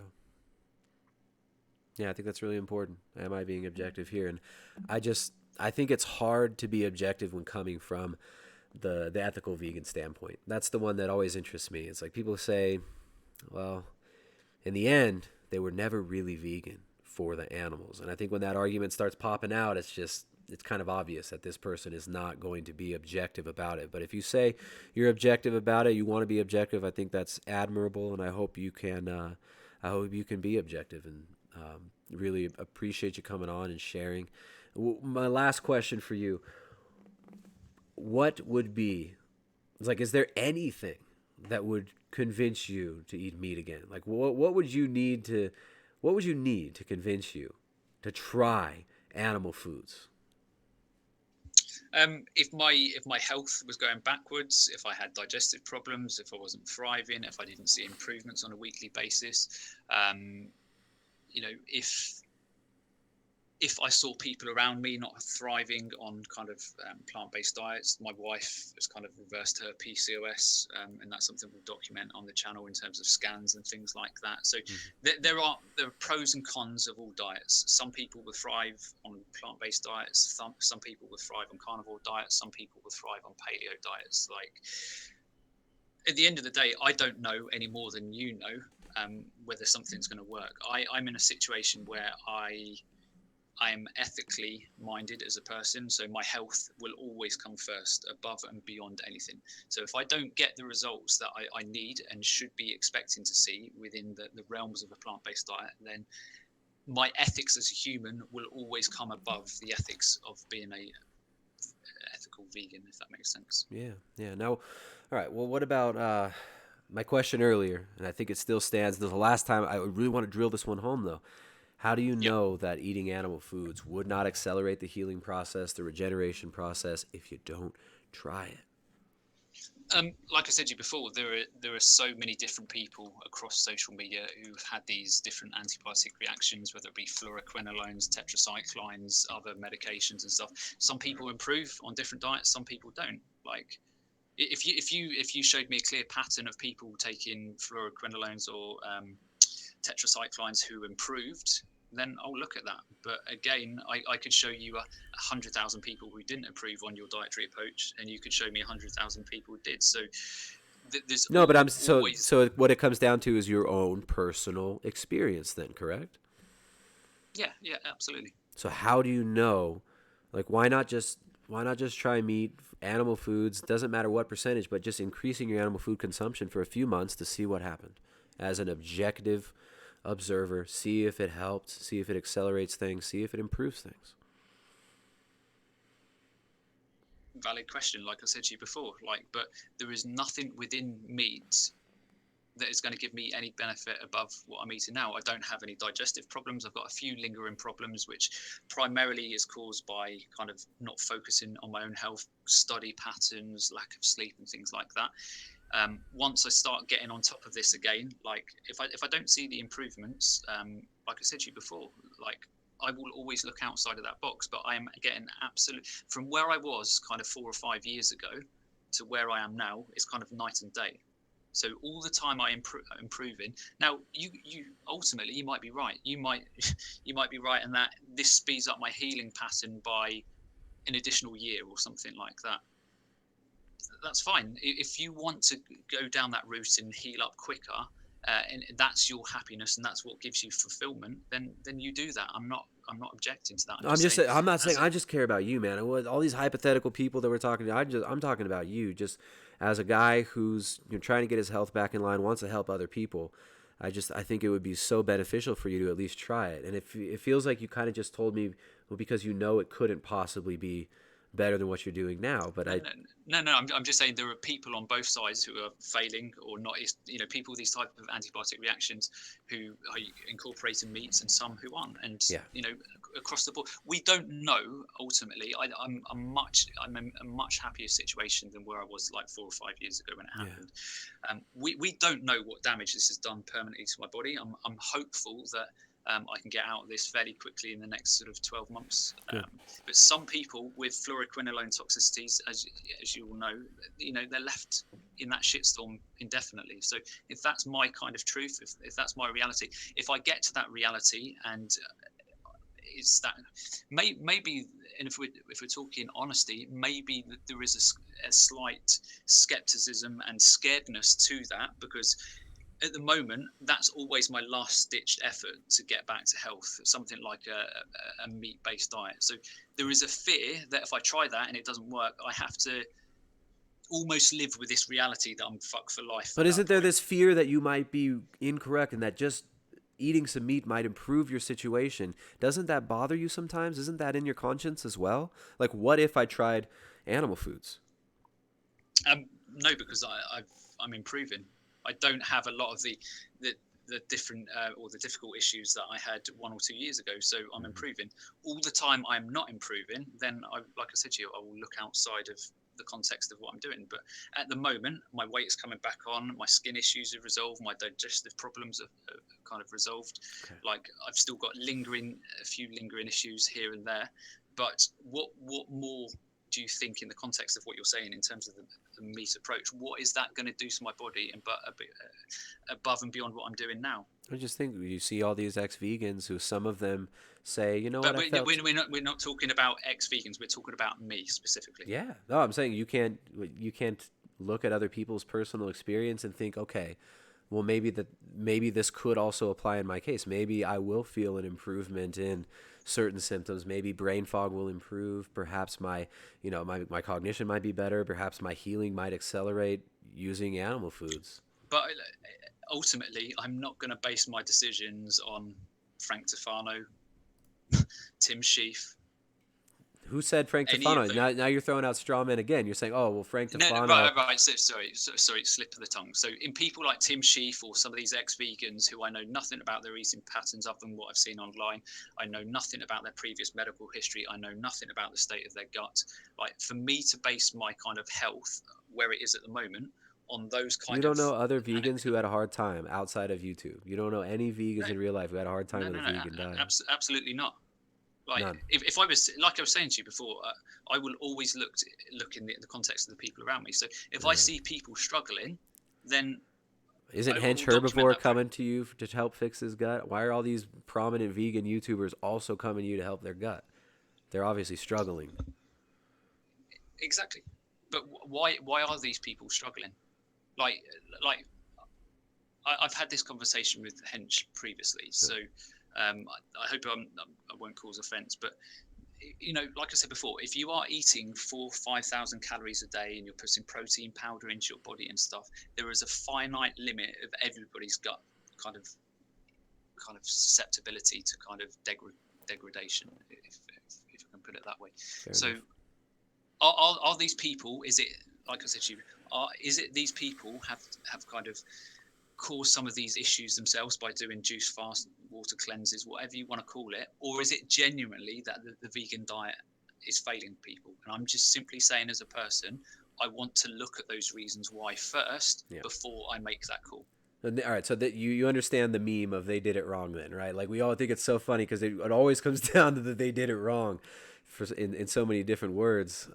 That's the answer we usually get is, well, they just did it wrong. No, absolutely. I don't discount what anybody says. Yeah. Like, they failed on the vegan diet. Clearly they failed. I'm not disputing that. I'm just saying that there could be lots of different variables. Why are there not people who are on an omnivorous diet or carnivorous diet saying, "Oh, I failed. I need to go vegan now"? Well, it's I like just said to you earlier on, omnivores are not having issues. I just said to you earlier on. I quit I quit carnivore. I failed carnivore. I said you can start. Look, the carnivore diet is a year old. You don't have people coming in. Zero carb diets have been around for a long time. Just in terms of social media, in terms of Google trends, Yeah. So in terms of carnivore diets and social media and kind of the Petersons, it's been born a year ago. So we don't have people coming through the system yet. But equally, there are pages, a good couple of pages of people who haven't thrived on a carnivore or kind of paleo approach, specifically with conditions such as ulcerative colitis, Crohn's, and things like that. Those are some of the conditions that you mentioned specifically. Carnivore would be useful for a lot of these people, and you said specifically you had clients who were using it. Yeah, but you have to know what's driving that issue. So is it a C. diff infection? Is it another type of H. pylori infection? Is it this? Is it that? So not everybody's sort of Crohn's or colitis will be driven by the same thing. Yeah. Some people have genetic components to it. So I'm simply saying, look, I'm agreeing with you. You can heal on a carnivore diet and you can heal on a vegan diet. The people in the middle who aren't healing, we should all be going, well, actually, why aren't they healing? Yeah, absolutely. Well said, man. And no one diet is going to heal all your problems, but eating meat will cure you of veganism. That's for sure.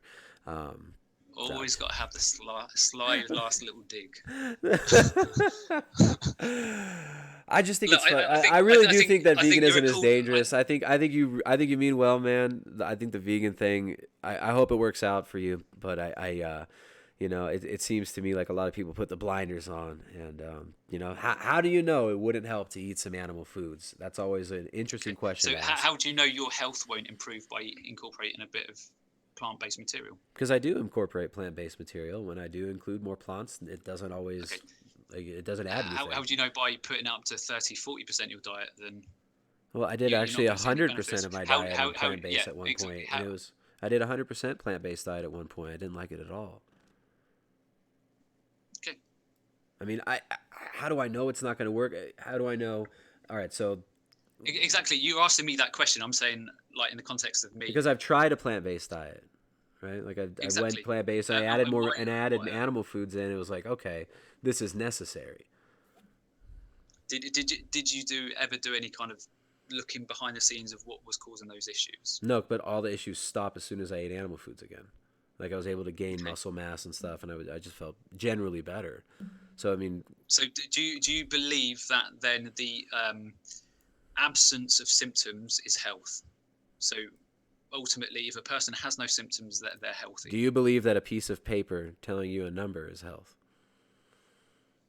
No, absolutely. I say that in conjunction with anecdotes, that in conjunction with my personal opinion, my feelings. There's not one area that I kind of refine or confine all of my belief systems to. It's everything around me. There you go. And holistically, right? Yeah, I agreed. I definitely agree. I don't think any one biomarker is going to tell you if you're healthy or not. And I think if you're performing well, if you feel good, that's a huge indicator that you don't need to be going and digging through your shit. So I just like if you're going one time a day and it's a nice one wipe wonder and it's all good, there's no reason to be digging for it. So I think people like Vegetable Police get addicted to finding health issues whether it be on paper or just, creating symptoms. And I think can get really Exactly. dangerous. So that's what I'm saying. Should I base my assumption of carnivore or paleo diets based on people like vegetable police, No, but you and want vice to. versa? You want to put out a narrative of, oh, look, it doesn't work for him, therefore Yeah, veganism. no. Yeah, look, there's tongue in cheek there, and it's a bit of trolling. Yeah. But ultimately, we can say the same both sides. Like, you can look at vegans and say they failed, yada yada, and I can look at carnivores and yada yada. So ultimately, it's not going to prove or disprove anything. No, but I think one side's got a way better footing, and the other side, I think, is just Now. yeah. All right, This fair enough. absolute minute in time, yeah. Predictions for the future. Predictions. I think in terms of the carnivore movement, I think it will probably, although I've trolled this, I generally think probably over the next couple of years, as more people, particularly with, like you said, with autoimmune problems, get wind of its potential to kind of eliminate symptoms initially, I think you'll see a mass influx of people eating higher amounts of meat in the diet.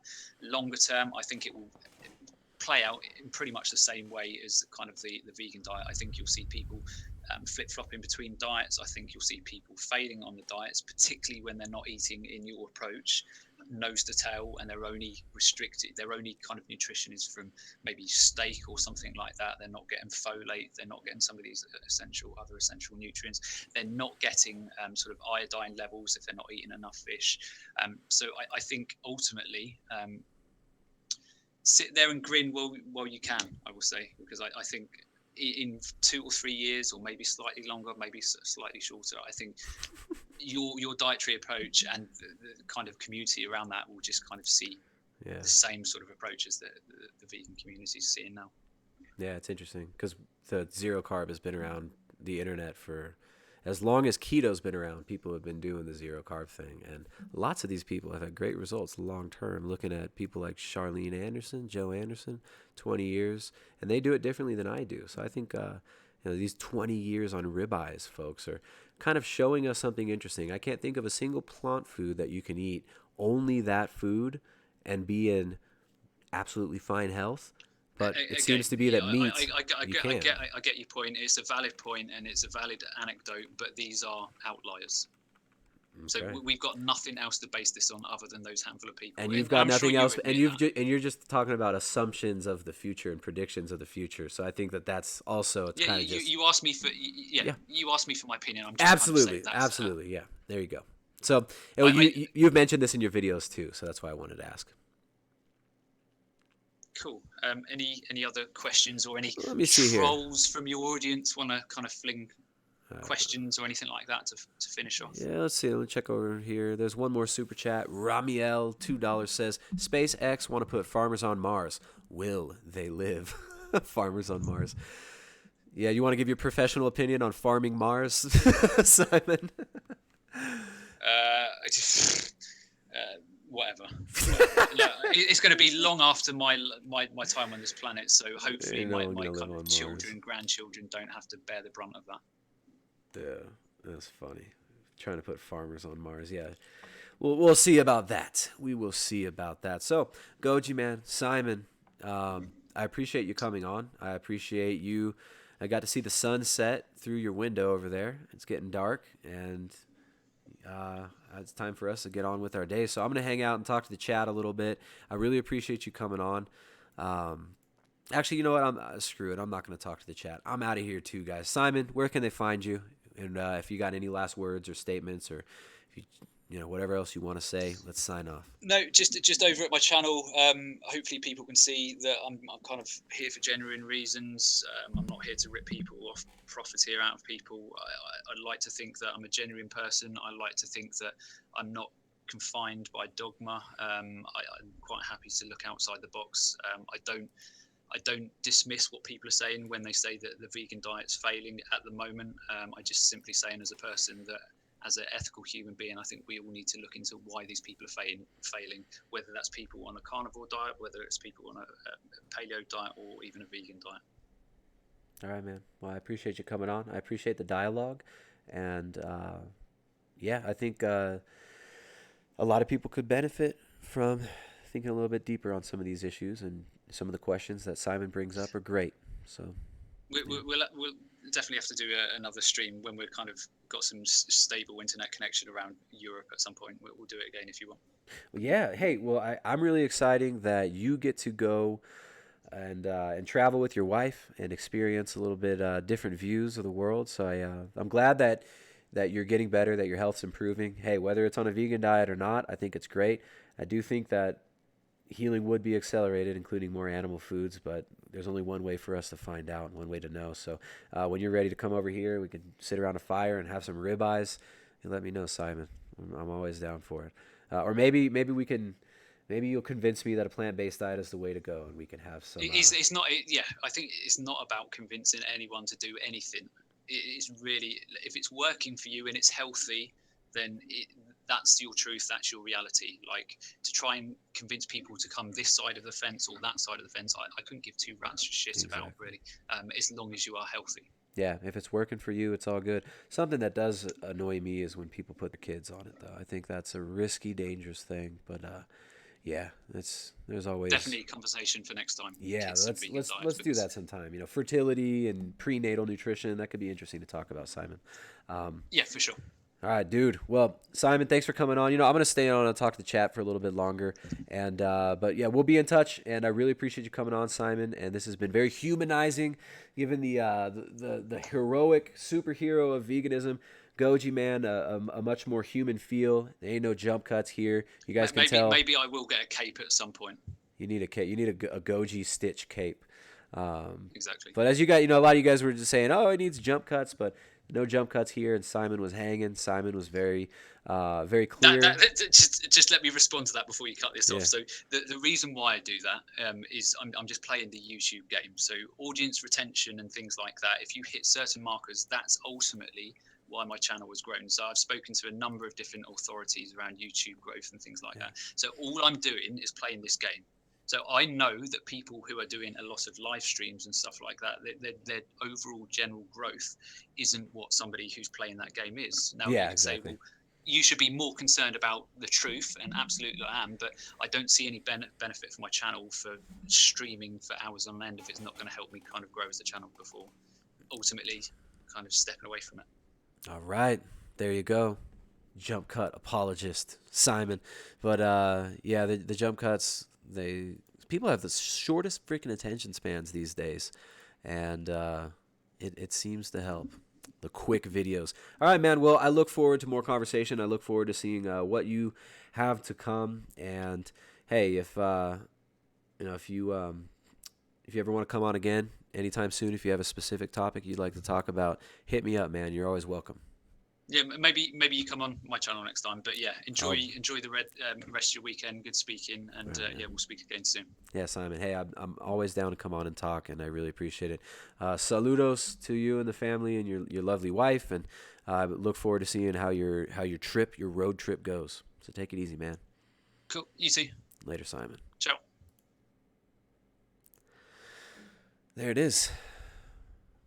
Simon's gone. So what do you guys think? I told you. The guy doesn't just want to make a bunch of money. The guy's not out there just trying to rip people off. He genuinely believes in what he's pushing. He genuinely wants to help people. You know, we obviously disagree on the diet, but he has some good questions for the audience to think of. You know, I mean, the underlying issues. Why is it that people are so sensitive to these plants? I think these are issues we have to explore more deeply. Really enjoy talking to people like Sally K. Norton. You know, has a very interesting perspective on oxalates. Very, very interesting times with all this research that people are doing not only on themselves, but you've got a lot of people like Sally Norton who are just getting loads of data from other people as well. Simon getting a lot of data on gut microbiota, doing his Great Plains organic acid tests. So we're going to see a lot of interesting data coming up in the next year or so. So let me come over here to the chat and see what's going on. All right, a lot of people are really happy. He's a decent guy, but unwittingly dogmatic, says Craggle. Goji seems like a good guy. So 30 minutes of sun, that's the daily recommendation. You know, T-Bone, there are people who spend a lot of time in the sun who are still unable to get their vitamin D levels up. This is something I want to look a little bit more deeply into. I forget who it was I was talking with about vitamin D recently that had some interesting points about cholesterol, vitamin D. So, yeah. Eli says, I missed the whole thing. Look forward to going back and watching the whole thing. Did you all get heated? Nah, we had a nice, fun conversation. At times, it got a little bit heated. We got to give them some entertainment for the audience, but it was fun. Highlander says he never answered my question about where vitamin A comes from. Yeah, Highlander, well, you make cholesterol, vitamin A, vitamin B12. There's a lot of these magical nutrients. They say name the nutrient. But you can't get past B12. It's weird. So, yeah, I like Simon. But Derek Porter says, I know the answer. It's Neanderthal DNA. Not sure which one you're talking about there. Let's see. Goji Man seems pretty cool. I doubt he'd try to pressure me into eating plants. That's cool. Yeah. Stephanie Senif. Can you interview her? She's fantastic. I talked to Stephanie about 3 or 4 years ago. I'll have her on again. I'll put her on the list. We'll get her on there. Carnivore, what's up, dude? All right, let me see if there's any super chats here. If there's not any super chats, we're going to have to wrap this up.